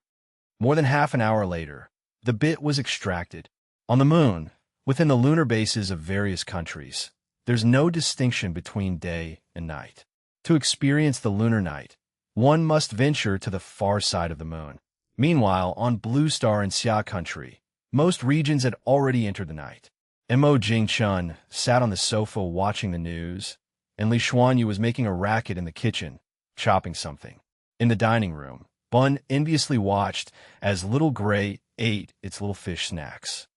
Meow. Candy, firmly holding on to Bun, snorted smugly. Not only did Candy give Little Gray the fish snacks, but she also forcibly held Bun, letting it only watch helplessly as Little Gray happily munched away. 32. Beggars achieved. Hongmeng Zillion. Reader 2022040880944475554. And a cool song for your rewards and support. Chapter 478. 71.33. 33. Just realized the chapter numbers were off by dozens. I was wondering why there were only over 300 chapters. Watching Candy withhold Bun's little fish snacks, Mo Jingchun was in complete agreement. Have you seen how fat you've gotten, Bun? Don't you have any self-awareness? If it weren't for Candy's interference, Mo Jingchun figured 2 meals a day would be enough for Bun. You can't say Candy is blameless for Bun getting this fat. Just learn to wobble around and already feeds cats. Those bags of cat food seem like they cost nothing at all. Using a bowl? That's small thinking. Back then, Candy wouldn't use a bowl, but let Bun eat directly from the bag. Every time, Bun's belly was so full it looked like it was about to burst. So yeah, at least 90% of Bun's fat was from Candy's hand feeding. Without the little fish snacks, Bun squatted next to the water tank during dinner, staring intently at the big red carp inside. Mo Jingchun glanced over while eating, then paid no more attention. If Bun could fish the carp out, Mo Jingchun figured it might be time to send Bun to school. After all, the tank was made of tempered glass, with only a small opening. Mo Jingchun's eyelashes fluttered. He remembered the snacks were bought less than a week ago.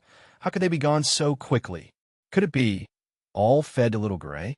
Glancing down at Little Gray under the table, Mo Jingchun went silent. The belly's already that round. Why are you squatting here? Aren't you afraid of bursting? Mo Jingchun couldn't help but roll his eyes. Now you realize I'm the best. Why didn't you say that when you were taking advantage of me? While eating, Mo Jingchun asked Zhou Yaling. Mo Jingchun was slightly surprised. If an intern managed to score over 90, they're a true genius. In a lab, less than 40% of researchers score over 90, with most in the 80s. Gently nodding, Mo Jingchun thought he should ask Zero for that person's details tomorrow. If possible, Mo Jingchun wouldn't mind nurturing a scientist. Mo Jingchun's lips slightly curled. His tone shifted as he gave Zhou Yaling a sarcastic smile, asking, "What about you?" Zhou Yaling lowered her head, staying silent, piquing Mo Jingchuan's interest even more. Damn, so annoying how confident my big brother is. Zhou Yaling took a big bite of rice, glaring at Mo Jingchuan. After struggling to swallow the rice, Zhou Yaling weakly replied, Mo Jingchuan laughed meaningfully. High emotional intelligence. A lot of room to grow. Low emotional intelligence. Why such a low score? Candy, sipping seaweed egg soup, heard her sister only scored 71, and her eyes lit up with a smile. Zhou Yaling shrugged. Is a kindergarten 90 the same as a 90 from 0? She could ace kindergarten too. On simple math questions like 1 plus 1 is equal to 2, acing is pretty easy. Doesn't even know negative numbers and opposites. 33. She wasn't among the worst for interns. There were plenty scoring in the 60s too. By standard, at the end of the internship next year, any intern scoring below 70 will be eliminated. Every intern knows this. The only thing they don't know is their exact score. That's why most interns are locked in fierce competition. After all, landing an internship with Candy Technology and not securing a full-time spot would be a big loss. Candy Technology's benefits are top-notch among private enterprises. Mo Jingchuan put down his chopsticks, poured a glass of water, and sat back down. When I first met her, she was just a supermarket cashier. It was the first time Zhou Yaling heard of Li Waning's story. In her impression, Li Waning always held a high position. Mo Jingchuan glanced at Zhou Yaling, saying, "There's nothing more to say." Her uncle used to work in construction, doing the hardest scaffolding work. If Mo Jingchuan were to say Zhou Yaling didn't know how tiring construction is, he wouldn't believe it. At that moment, Zhou Yaling glanced around, worried someone might eavesdrop. Intruding no outsiders. We're in the villa, Zhou Yaling whispered. Big brother, if Su Pengfei and Li Waning are married, they're family now. Combined, their power is significant. Hearing this, Mo Jingchuan smiled lightly. He, as the head, wasn't worried, yet his sister became concerned first. Mo Jingchuan shook his head, unconcerned at all. The reason Candy Technology grew so large is because the founder kept bringing out new technology. With zero around, even if Su Pengfei had disloyal thoughts, Mo Jingchuan would find out immediately. Besides, unless Su Pengfei wants to eat free meals for life, espionage carries a high risk of prison time. Marriage and children mean Su Pengfei has even greater constraints. Of course, this isn't something Mo Jingchuan would tell Zhou Yaling. Chapter 479, Lacking Intelligence. Chapter 479. Chapter 479. Lacking intelligence, Mo Jingchuan chuckled and said to Zhou Yaling, "What? How could that be?" Zhou Yaling would never admit she hadn't noticed a thing. She always thought her brother put her in the CEO's office to take care of her as his sister. Never expected her brother to have such a deep plan. No wonder he could start a company and be a big boss while she's just a novice. Seeing the look of realization in his sister's eyes, Mo Jingchuan couldn't help but twitch his mouth. With such brains and intelligence, Mo Jingchuan wondered how she got into college back then. Saying the arrangement is for supervision, how could she take it seriously? If someone were to supervise Su Pengfei, he would get Su Pengfei's secretary, not his own sister Zhou Yaling. Letting Zhou Yaling be a mole is like revealing a secret not kept. Who would be that foolish? It's an insult to intelligence. Zhou Yaling was still feeling pleased, thinking she reacted quickly enough. Unbeknownst to her, she had been labeled as having questionable intelligence in someone's eyes. Not understanding the cryptic adult conversation, Candy finished the last sip of her seaweed egg soup and got off the table. Under the watchful eyes of Mo Jingchuan and Zhou Yaling, Candy headed towards Bun, who was still eagerly watching the goldfish in the tank. Candy gently patted Bun on the proud head. Mo Jingchuan looked at Zhou Yaling in surprise and grinned. Zhou Yaling paused her hand, remained silent for a long time. Mo Jingchuan looked at Zhou Yaling in shock. What the heck? She knew that too. Mo Jingchuan fell silent. Somehow thinking of something, Mo Jingchuan spoke in an eerie tone. As soon as she heard Mo Jingchuan call her sister, Zhou Yaling instantly looked at Mo Jingchun with vigilance. The next second, Mo Jingchun sighed and said, having finished eating, Zhou Yaling looked at Mo Jingchun in disbelief. Oh my God, is there a brother who threats like this? You're older than me. Hearing this, Mo Jingchun rubbed his chin, looking at Zhou Yaling with a half-smile. Sitting in the dining chair, Zhou Yaling watched Mo Jingchun carry his teacup and gracefully walked upstairs. Not until his figure disappeared did Zhou Yaling grit her teeth and say. After a while, Zhou Yaling still obediently cleaned up the table. The dishes still needed washing. There was no choice, she was still a little fighter with combat power below 5. Time flew by, and there were only 2 days left before Su Pengfei and Li Wanting's wedding. Although the couple bought a house in Hua County, the relatives from both sides were still in their hometown, so naturally, the wedding was also held there. Su Pengfei said his home was also rural, and this wedding would be a banquet. August 24th, Friday, sunny weather. 2 tour buses parked under the shade at Candy Science and Technology Park. The 2 bus drivers were squatting under a tree smoking. The person referred to as Old Zhang wasn't actually old, just over 50. At this moment, Old Zhang frowned, not looking relaxed. Master Yu paused for a moment, threw the cigarette but on the ground, and extinguished it. On the top floor of the office building, Candy already had her little backpack on, ready to go. All she could think about was using the money from red envelopes to buy a bicycle. She was almost impatient. Candy actually wanted to bring the 2 little cuties along. But her brother had said yesterday, what if they got lost? Squatting down, Candy petted both heads with a grin and said, nearing the end of the day, Mo Jingchun, having packed his things, said to Xia Xiaoman, the little one couldn't wait any longer. As soon as her brother gave the word, Candy immediately took Bun and Little Gray downstairs. In the surveillance room, Zhou Xing drank tea, hummed a tune, and watched the surveillance videos, enjoying his cozy days. The only thing troubling Zhou Xing was gaining 2 pounds recently. Thump, thump, thump, hearing a knock. Zhou Xing turned his head, and his eyes lit up, smiling widely. As soon as Zhou Xing opened the door, Candy entered with Bun and Little Gray. Candy looked up at her uncle, said with a smile. Catching Bun and Little Gray off guard, Candy dashed out of the surveillance room, closing the glass door behind her. Inside, Little Gray anxiously circled around, while Bun took a glance and promptly found a spot to nap.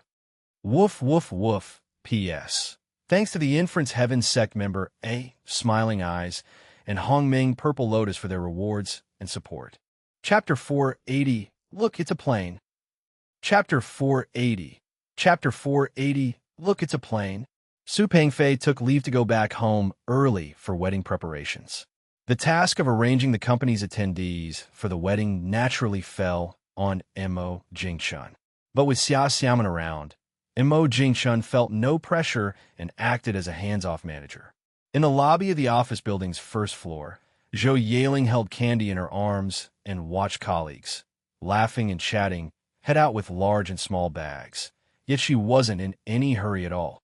With the key person in hand, the convoy can't just leave without them. However, while someone was in no rush, the little one in her arms was anxious. Candy, full of worry, began to squirm, trying to escape from her sister's embrace. Seeing Candy's expression, Zhou Yaling knew she couldn't tease her anymore. Otherwise, she might be facing a little crybaby soon. If her brother or dad found out she made Candy cry, wouldn't they both scold her? As soon as Zhou Yaling released her, Candy, with her little backpack on, dashed toward the convoy without a second thought, afraid her brother might leave without her. If the red envelope flies away before her eyes, who is she going to complain to? No way, no way. From a distance, Mo Jingchun, standing by the car, saw Candy running toward him, with Zhou Yaling walking leisurely behind. Brother, after speaking, Mo Jingchun reached out and opened the car door, signaling his sister to get in. Okay, the little one nodded, held onto the car door, and climbed into the car. Only she could have the founder of Candy Technology open the car door for her. A while later, Zhou Yaling slowly walked over. Just as Zhou Yaling was about to open the door and sit in the car to enjoy the air conditioning, she was stopped by a hand. With a puzzled look, Mo Jingchun said calmly. Zhou Yaling murmured, but her body was honest, circling the trunk to sit inside. Mo Jingchun's fingers naturally in his pocket twitched slightly. Of course it mattered. Sitting on the right side allows you to look out the window without straining your neck, unlike the left side where your neck would feel sore after a while. About 10 minutes later, Xia Xiaomin got off a tour bus. Mo Jingchun glanced at the time, slightly raising an eyebrow. Without packed lunches, everyone would go hungry. Either make do at a highway service area or wait until they reached the hotel to eat. Mo Jingchun looked towards the cafeteria, and Xia Xiaomin followed his gaze. In the distance, several security personnel each pushed a cart, rushing over. They seemed anxious too. Sitting in the car, Mo Jingchun instantly felt cooler. Even though the heat term has passed, for some reason the weather remained hot, with no sign of cooling. Mid-Autumn Festival wasn't far off either. In Mo Jingchun's memory, by Mid-Autumn Festival, the weather was already cool, needing a jacket. The further north, the more so. A few minutes later, the convoy slowly left the tech park. Inside the car, Mo Jingchun started eating his packed lunch.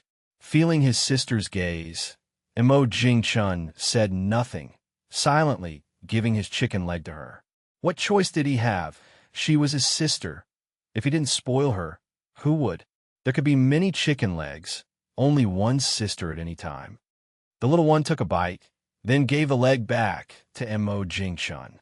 Brother, you eat too.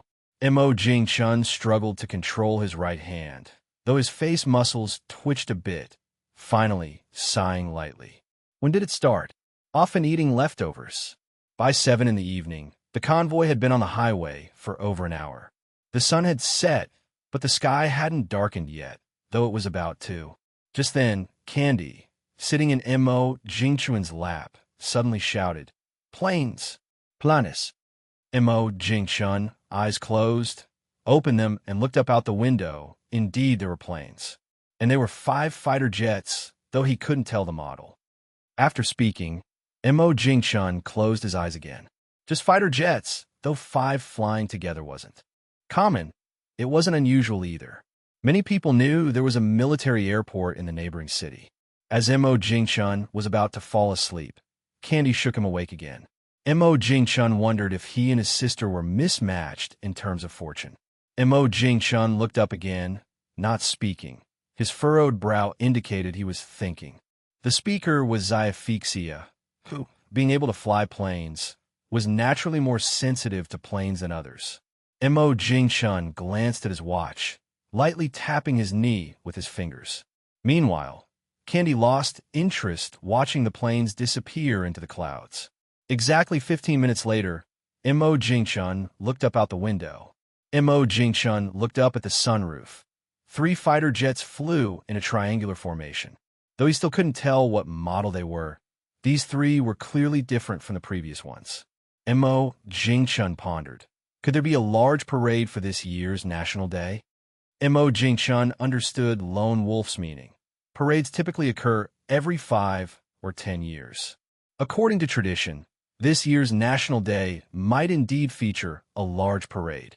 By now, the outside sky had fallen into complete darkness.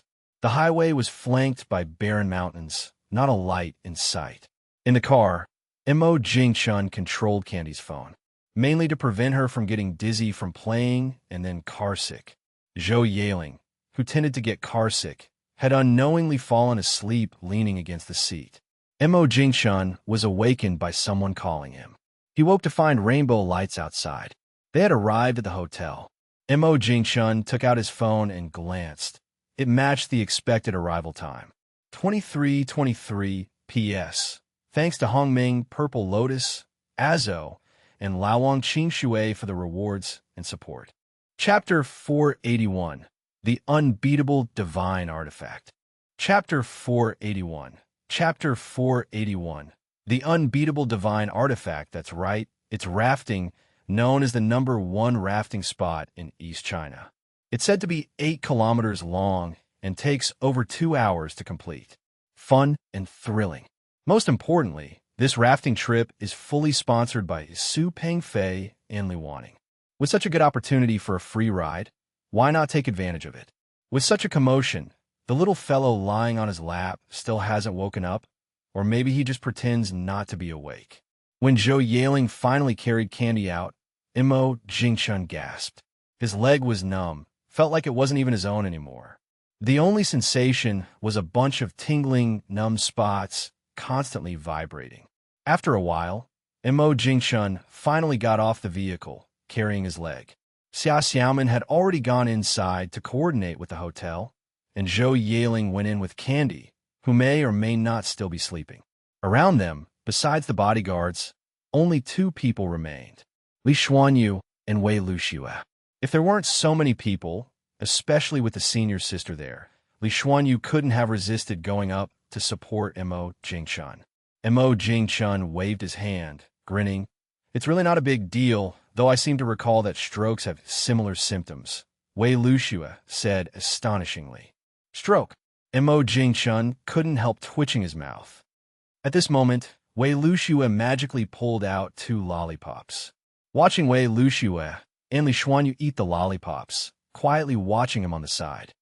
Watching Imo Jingchun limping into the hotel, Wei Luxue turned her head in confusion and asked Li Xuanyu, "What's up with him?" "Maybe." Li Xuanyu was silent, but the lollipop was indeed sweet. In the hotel, Candy and Zhou Yaling shared a room. Imo Jingchun, with a room all to himself, slept soundly without knowing how well. At the same time, unlike Xia Country being in darkness, the moon base was still in endless daylight. Seeing the machine once again display the same warning, Li Zhongyong and Su Wenyuan fell into silence. The drill failed again. Both looked at the previous drilling location 1,000 meters away, feeling a sense of helplessness. At that abandoned drill site, 2 expensive drill bits were wasted. After discussions with the scientists at the Blue Star Command Center, it was decided to abandon drilling in a new location. And now, the same problem had emerged again. This meant that all of the efforts Li Zhongyong and Su Wenyuan had put in over the past 2 months were in vain. So many resources wasted, all for naught. Staring at the data on the computer, Li Zhongyong frowned tightly. Beside him, Su Wenyuan, watching the machine retract the damaged drill bit, said with concern. Upon hearing Su Wenyuan's words, Li Zhongyong felt a chill down his spine, feeling as if numerous eyes were watching them. Hearing the captain's voice, Li Zhongyong and Su Wenyuan finally felt somewhat relieved. In this eerie place, the most frightening thing was the silence. After the communication ended, Su Wenyuan and Li Zhongyong exchanged glances. "The captain seems to know something," they said in unison. Indeed, they both noticed the captain's tone was too calm, as if he knew the drill would break. A few minutes later, in a highly classified research base on Blue Star, a dozen people stared at the photos on the projector, and none spoke. Their eyes were filled with shock, fear, incredulity, awe, and madness. The image showed a broken drill bit, and below it, a smooth silver metal surface. The shattered drill bit hadn't left a single mark on the silver metal. It's very incredible, and the discovery itself is incredible. Inside the moon base, thanks to the moon's gravity, those living inside the base didn't float around like in space. Admiring a piece of lettuce he had grown himself, Li Zhongyong felt greatly accomplished. Hearing the captain's voice coming through his earpiece, Li Zhongyong replied. A few minutes later, Li Zhongyong was surprised to find that everyone who came with him was there. At noon, Su Pengfei came by. He joined everyone for a meal. That smile on his face, what a spirited young man. No need to ask if he was happy. Happiness was clearly written on his face. Of course, Kenny showed no interest in Su Pengfei's speech. Better fill up, so there's energy to raft in the afternoon. The rafting spot wasn't far from the hotel, only about 20 kilometers. Yet, Imo Jingchun and his group took over an hour to get there. Traffic jam, seriously crowded. There were many people coming to raft. Xia Xiaoman handled the ticket exchange by herself, while everyone else picked out their gear at various stalls. Candy pulled Mo Jingchun to a stall with fewer people and unreservedly picked up a big water gun. At this point, Li Xuanyu, who had been silent, directly bought a large red water scoop. Li Xuanyu made a lot of sense, but Mo Jingchun's eyes were fixed on another item. Manure scoop. Definitely not mistaken. This thing was a manure scoop right in front of him. In the past, every rural household had to have one of these tools. Even nowadays, such things are still often seen back home. Boss, do you want to buy this one? Seeing the shop owner boast, Mo Jingchun couldn't help his hand from twitching. Don't think I'm clueless. Isn't this a manure scoop? The difference is, it's new, hasn't yet developed a patina. Chapter 482. Turns out I'm the real sucker. Chapter 482. Chapter 482. Turns out I'm the real sucker. Sure thing. The small stall owner smiled and handed a dung scoop to Mo Jingchun. Another easy big sale. Isn't this more profitable than running a small shop? A scoop that costs $10 in stock is sold for $50. Delightful. These dung scoops, Mo Jingchun's generation still has quite a few people who recognize them. Li Xuanyu and Wei Luxue were holding water scoops, and when they saw Mo Jingchun take a dung scoop, they were stunned. Mo Jingchun weighed the dung scoop in his hand. It was okay, not too heavy, felt just right in his hand. Hearing Li Xuanyu's words, Mo Jingchun chuckled. Candy finally got a word in, waving the big water gun in her hand. Mo Jingchun turned to glare at his sister and said mercilessly, Candy, whose momentum vanished instantly, pouted and defiantly let out a soft hum. Now, in front of the stall, Mo Jingchun pointed to the things the others were holding and asked, Expensive it is. Mo Jingchun didn't fuss about it. When it comes to making money, what he earns exceeds 190 yuan. As they gathered near the tourism spot bus, Li Xuanyu finally said, For a water scoop of this quality, $10 would be the max. Upon hearing this, Mo Jingchun rolled his eyes. At this point, Zhou Yeling, who was testing the feel of the water scoop, let out a cold laugh. As soon as Zhou Yeling said this, Mo Jingchun and the others turned to look at her. Touching his chin, Mo Jingchun thought for a moment and laughed. A light breeze brushed by, lifting Candy's little bangs. The little one glanced around. The lack of water around meant no chance to test the water gun's power right then. Xia still hadn't come. It was almost unbearably hot. She had to settle for staying in her brother's shadow to escape the heat a little. Isn't that just like the Candy Technology Park? Suddenly remembering that he hadn't asked Wei Luxue about her situation since she joined the lab, Mo Jingchun pondered and then asked Wei Luxue, Wei Luxue, are you getting used to the lab? Thinking of the ternary computer in the lab, Wei Luxue looked at Mo Jingchun as if he were a monster. After being with the lab's researchers for so long, how could Wei Luxue not know that the ternary computer project was Mo Jingchun's proposal, and it was entirely backed by Mo Jingchun? Sometimes, Wei Luxue even suspected Mo Jingchun of being an alien, simply because he knew too much across different fields. Yay! Crouching on the ground, Candy had been staring at the ticket booth. Seeing Xia finally coming out, she stood up in joy. Not long after, Xia Xiaoman came over with a bag. Inside the transparent bag were rubber wristbands. After handing a wristband to Mo Jingchun, Xia Xiaoman pointed to a row of buildings on the right and said, casually wearing the wristband on his right hand. Mo Jingchun nodded as he looked in the direction Xia Xiaoman pointed. The little one scratched her head, puzzlingly asking, Not changing now. Mo Jingchun took the clothes that Candy was supposed to change into from Fian and handed them to Zhou Yeling. After another 15 minutes of fuss, Mo Jingchun and his group finally boarded the bus. Holding the dung scoop, Mo Jingchun stood at the disembarkation area, looking above the river. No wonder there's always water in this river. Turns out there's a big reservoir at the starting point. Judging by the height of this dam, it's at least 50 meters tall. How much water does it store? All he could see was water, and the little one was already chomping at the bit. With the little one pushing him hard, Mo Jingchun joined a long queue. There were a lot of people, not just a few. At this moment, Xia Xiaoman, who was in the line ahead of Mo Jingchun, suddenly turned around, giving Mo Jingchun a peculiar look. Mo Jingchun looked in the direction Xia Xiaoman pointed, then looked at the dung scoop in his hand. He fell silent, thoroughly silent. The stall owner was really not decent, knowing full well that dung scoops were forbidden here. Yet he sold them anyway. Under that blue prohibition sign, there was a heap of brand new dung scoops, clearly showing that he wasn't the only one who got tricked. Looking at the dung scoop in his hand, Mo Jingchun said in a gloomy tone, if he gets beaten up, he could lie around openly choosing vehicles. Sighing, looking like such a big spender, today he is destined to be one. Not allowing the use of dung scoops. Maybe it's because the people here are afraid that someone would get out of hand and start a fight. Fine. With a strong tug, the wooden stick was pulled off the dung scoop by Lone Wolf. Chapter 483. Stingy. Chapter 483. Chapter 483. Stingy?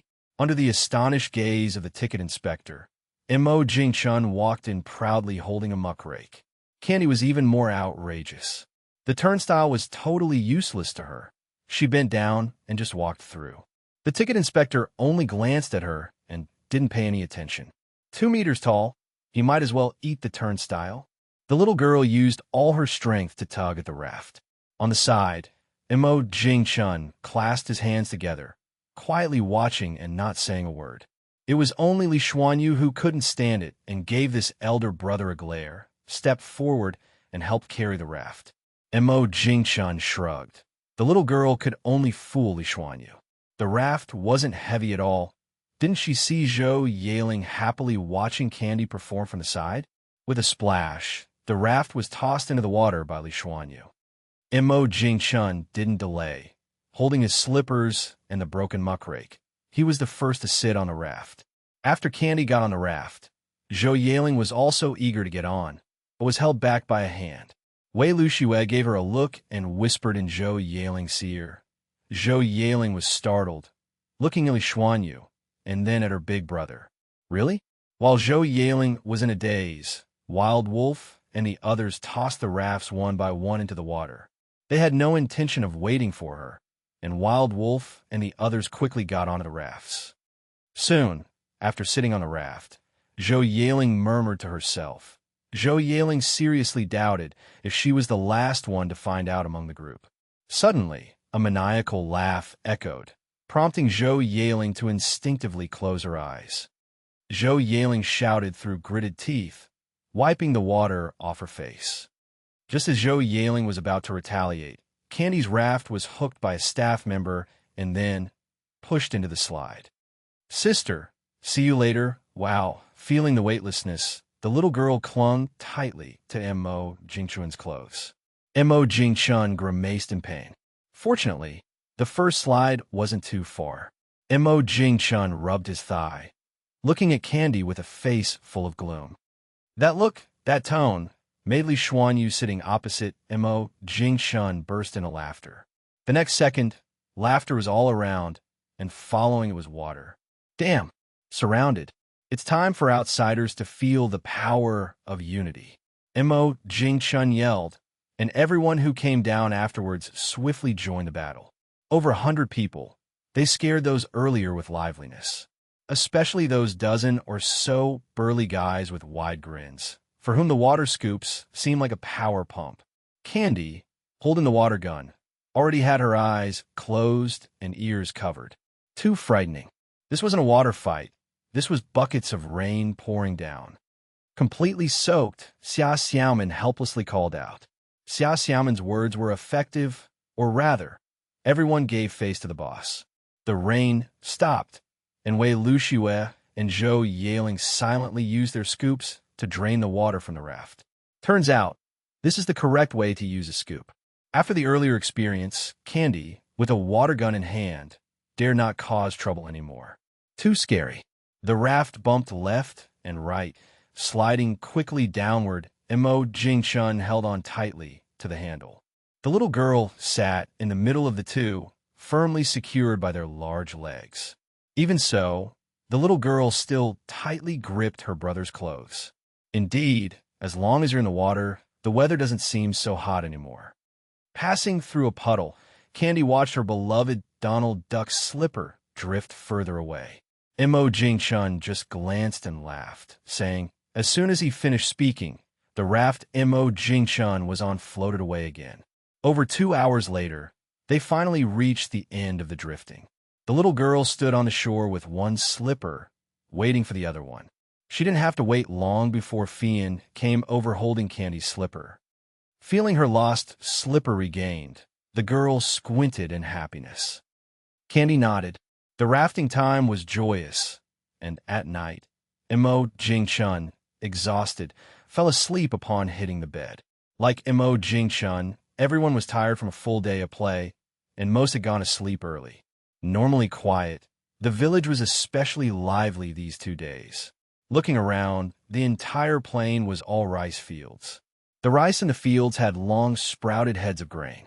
Golden grains swayed in the breeze.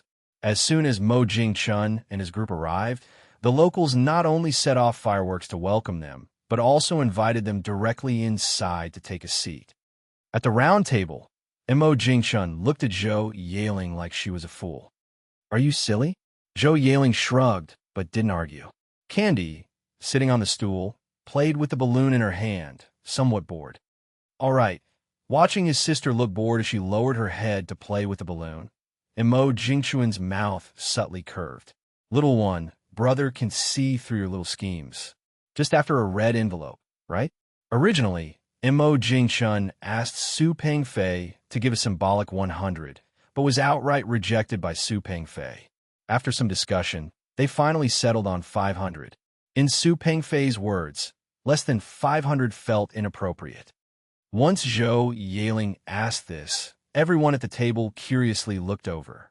Only Xia Xiaoman knew that the boss gave Su Pengfei a car. That car, she personally handled the procedures. 1 million, nearly 2 million. Mo Jing-chun played dumb and casually said, Tisish. Everyone rolled their eyes. Nobody believed he would only give 10,000.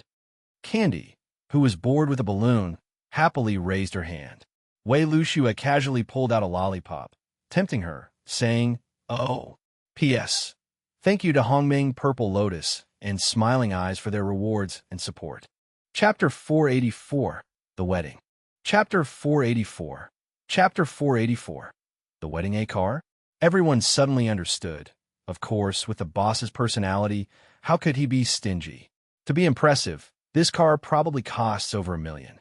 Unbeknownst to her, the lollipop in Wei Luxua's hand had already found its way into Candy's mouth. Zhou Yaling, who had been idly eating sunflower seeds, suddenly became interested and looked at Mo Jing-chun with a smile, asking, Zhou Yaling is the boss's cousin, so everyone was curious about the boss's answer. The next second, Mo Jing-chun's answer made everyone chuckle, and Zhou Yaling rolled her eyes dramatically. A wedding gift? Mo Jing-chun smiled without saying a word. No one would force Zhou Yaling to marry, but if she were still single past 30, Uncle might not just be disappointed, but outright despairing. No matter how beautiful you are, it's really hard to find the right person after 30. Even for men, it's the same. As ironic as it sounds, what man doesn't want to find someone a bit younger? When Mo Jing-chun mentioned the Mid-Autumn Festival, others didn't pay much attention, except for one person, Candy. Mid-Autumn Festival meant that school would start soon. Sitting on the bench, the little one counted on her fingers and was startled to find that her summer vacation was nearly over. Just 4 days left until September 1st. No, it's 5 days. Big Brother said that July has 31 days, and so does August. Suddenly, the little one had a bitter expression. School was starting. She could play with her friends, but couldn't sleep in anymore. For the first time in her life, Candy, who was about to enter kindergarten, felt the urge not to go back to school. The little one let out a soft sigh only she could hear. The sun was high in the sky, and even though Mo Jing-chun and the others were sitting inside, and several large electric fans were running, the waves of heat were still palpable. Brother, why hasn't the bride arrived yet? It's so hot. Zhou Yaling wiped the sweat from her forehead and said helplessly. Mo Jing-chun raised an eyebrow. In the countryside, he'd never seen an air conditioner in a living room. it wasn't deemed necessary. One air conditioner wouldn't cost Su Pengfei much. Probably his parents hadn't allowed it. Just then, sounds of fireworks and firecrackers came from outside. Quite a lot indeed. The little one's eyes lit up at those words. She slipped off the bench and pulled her brother by the hand to go outside. "Brother, hurry up. Let's see the bride." A bit helplessly, Imo Jingshun had to follow his sister outside. Fortunately, a large sunshade was set up outdoors, and although it was hotter than inside, it was still bearable. The convoy wasn't large, only 6 cars. Imo Jingshun covered his sister's mouth, awkwardly stepping behind Li Xuanyu. If Candy kept shouting like that, he'd get social anxiety. Shortway Lu Xue pushed her way to the front row. Looking at the leading car in the convoy, Wei Lu Xue exclaimed, "Isn't that a G-class?" Suddenly, Wei Lu Xue felt a rush of desire to get married. As a student of such a wealthy teacher, wouldn't she get a lab all to herself? Well, that's something to daydream about during the day, easier to dream at night. Li Xuanyu guessed, and standing beside her, Xia Xiaoman smiled. The wedding venue was on a farmland belonging to Su Pengfei's family. Among the golden rice flowers, there was a patch of land that hadn't been planted with rice. It was clear that Su Pengfei's dad had left the space intentionally for his son's wedding. Even though Su Pengfei's wedding was held at home, the romance was not lacking one bit. From the decorations to the professional photography team, everyone could see Su Pengfei had put a lot of heart into making it special for the woman he loved. Accompanied by the blessings of the guests, let's welcome the groom to the wedding stage. Our groom, holding a bouquet, eagerly awaits his beloved's grand entrance. Where is the beautiful bride? Friends, let us focus our attention on the beginning of happiness. Amidst everyone's applause, Li Wanning walked up the stage, beaming with joy.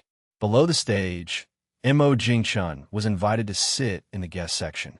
Seated on Imo Jingchun's lap, little Candy nonstop clapped her little hands, seemingly tireless. Imo Jingchun whispered a reminder into his sister's ear. Too much, he finally understood why kids at this age scare dogs away with their endless energy. Just when Imo Jingchun felt a bit helpless, Xia Xiaoman approached him. Imo Jingchun didn't need to say a word. The little one had already hopped off, happily following Xia Xiaoman. The familiar process, Imo Jingchun couldn't remember how many other weddings he had attended. Just to say, this host wasn't bad at all. At least he didn't make things awkward for the brides and groomsmen, nor used overused jokes. Under romantic music, Candy, holding a tray, walked up to the stage with a full smile. With a red envelope already in hand, of course, the task had to be perfectly accomplished. The rings of love shine brilliantly due to your vows. Their value lies not in the material, but in what they represent. One must say, Li Wanning was quite a pragmatic girl. While others bought diamond rings, Li Wanning asked Su Pengfei for a gold one. In the meantime, Imo Jingchun was pulled on stage by Su Pengfei. Montak Yingchun was baffled. Since when had he become a matchmaker? He was clueless. Imo Jingchun insisted he had nothing to do with the match. Their union was sheer luck. Of course, Imo Jingchun wouldn't say these thoughts aloud. Chapter 485, Be My Girlfriend. Chapter 485. Chapter 485, Be My Girlfriend. Li Xuanyu was stunned for a moment, and the next second, her face turned red, with her ears burning bright. Having completed the simple task, the little one completely let loose, ignoring Xia's instructions, and constantly darted through the crowd, soon returning to her brother's side. Finally climbed back into her brother's arms, the little one was just about to open the red envelope when her brother's big hand stopped her. The little one looked puzzled. After all, it has to be opened sooner or later. Opening it early or late is the same. Isn't it? Upon hearing this, the little one wiped the sweat from her forehead and obediently stuffed the red envelope into her pocket. It was too much effort just to get a red envelope, made her sweat heaps. Dear guests, dear friends, today we gather here to jointly witness the love of these two newlyweds.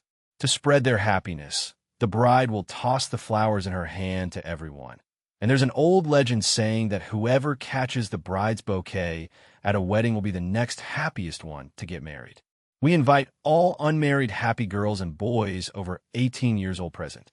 The host spoke passionately, yet Mo Jing-chun, seated among the guests, remained motionless. On the contrary, the 8 groomsmen and bridesmaids were very enthusiastic. Sitting on his lap, Candy scratched her head. The host said you have to be over 18, and she was far from that. Otherwise, high or low, she'd fight to get them to give to Mom. In the little one's world, Mom liked flowers the most. Even if Guowa picked wildflowers from the roadside and placed them on Mom's grave, her brother would praise Guowa. As the host counted down to 1, with her back to everyone, Li Wanning tossed out the flowers in her hand. Just as the bouquet was about to land in a groomsman's hands, one of them unexpectedly jumped up and hit the flowers. Amidst everyone's surprise, the bouquet was thrown back into the air. Then it flew in a perfect parabola towards the guests. Under the gaze of all, the bouquet directly flew into Candy's arms. Chewing her lollipop, Candy looked down at the flowers in her arms, feeling bewildered, and instinctively looked up at the sky. For some reason, Li Xuanyu, standing beside, became extremely nervous when she saw the flowers in Candy's hands, her heart racing. Saying this, Candy stuffed the flowers into her brother's hands. On stage, Su Pengfei and Li Wanning exchanged a glance and smiled knowingly. Neither had expected the flowers would end up in the boss's hands. They both looked at the boss and Li Xuanyu, standing there, unsure if the boss had the courage to stand up today. Mo Jingchun looked at the flowers in his hand, feeling bemused. What is this? The less you prepare to grab, the more it comes to you?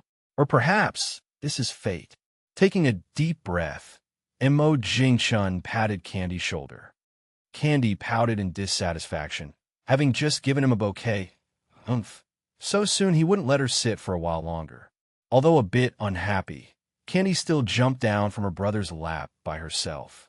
The next moment, Candy stared wide-eyed at her brother, nearly dropping the lollipop from her mouth.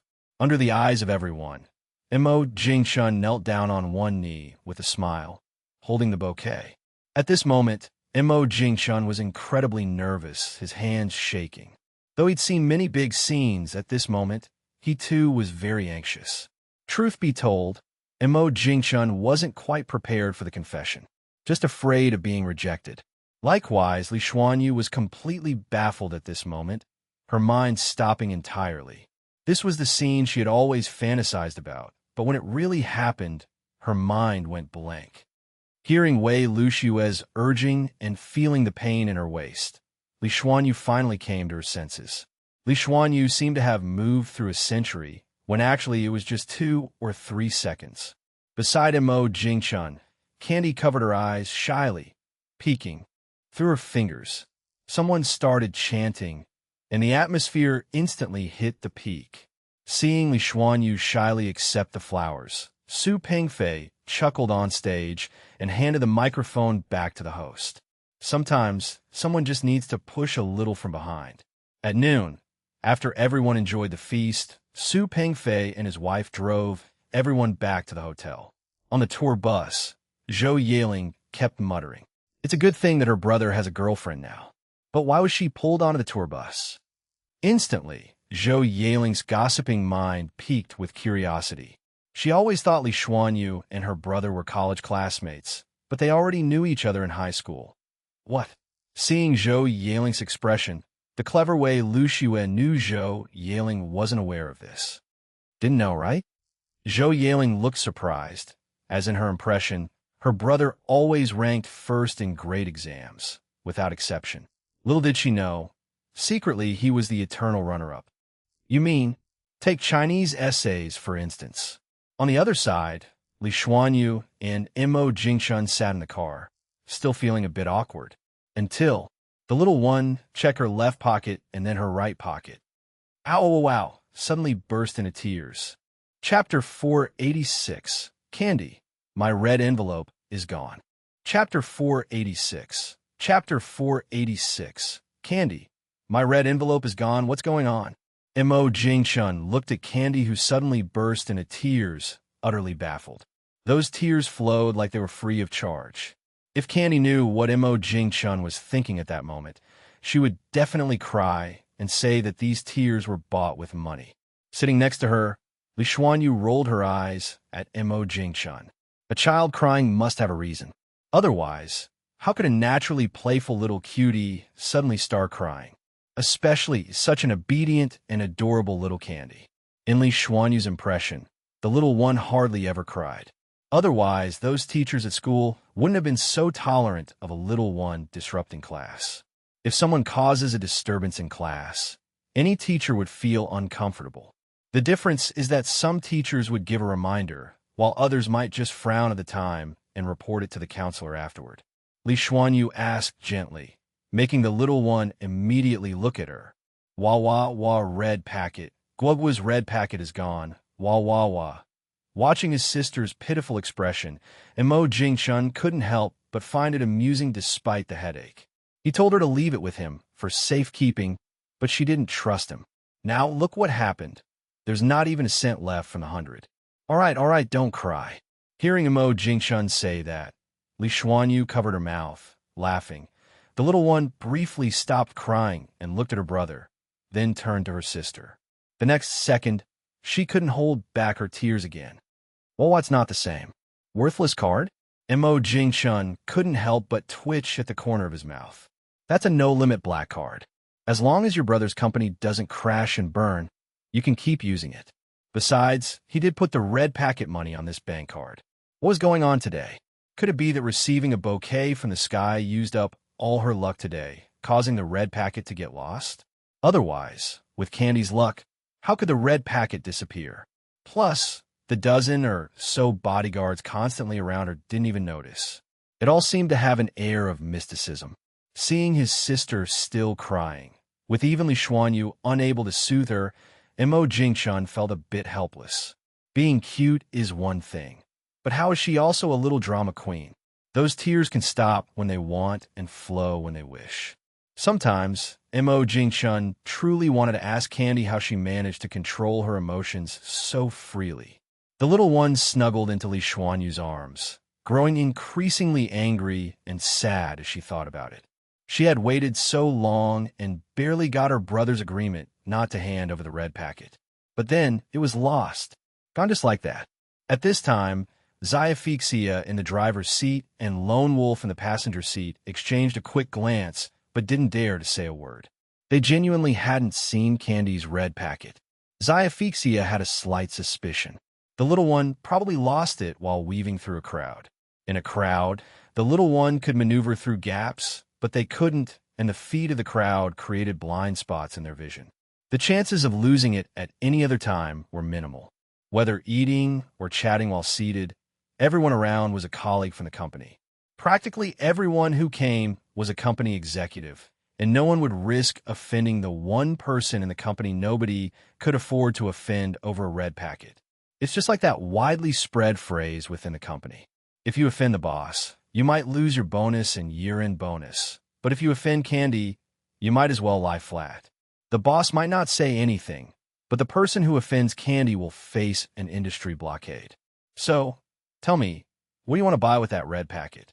Seeing the little one sneak a glance at him, Mo Jing-chun knew she was starting to hatch a plan in her mind. Impressive, crying while also thinking things.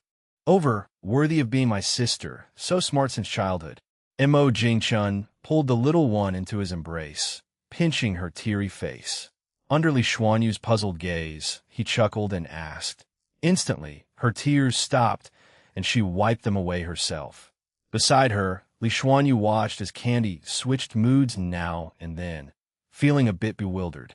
This doesn't quite match the gentle, sweet little Candy she remembered. Mo Jing-chun rolled his eyes and said nothing. He couldn't argue at all, because if he did, the little one would retort with 3 more lines. Li Xuanyu, who was ready to watch the show, nodded in agreement. Over the past year, she often spotted Candy biking around the company. No place within the company was off-limits for Candy's parking. Even Mo Jing-chun's office wasn't exempt. One is for little kids, and the other can be used by older children. Not the same at all.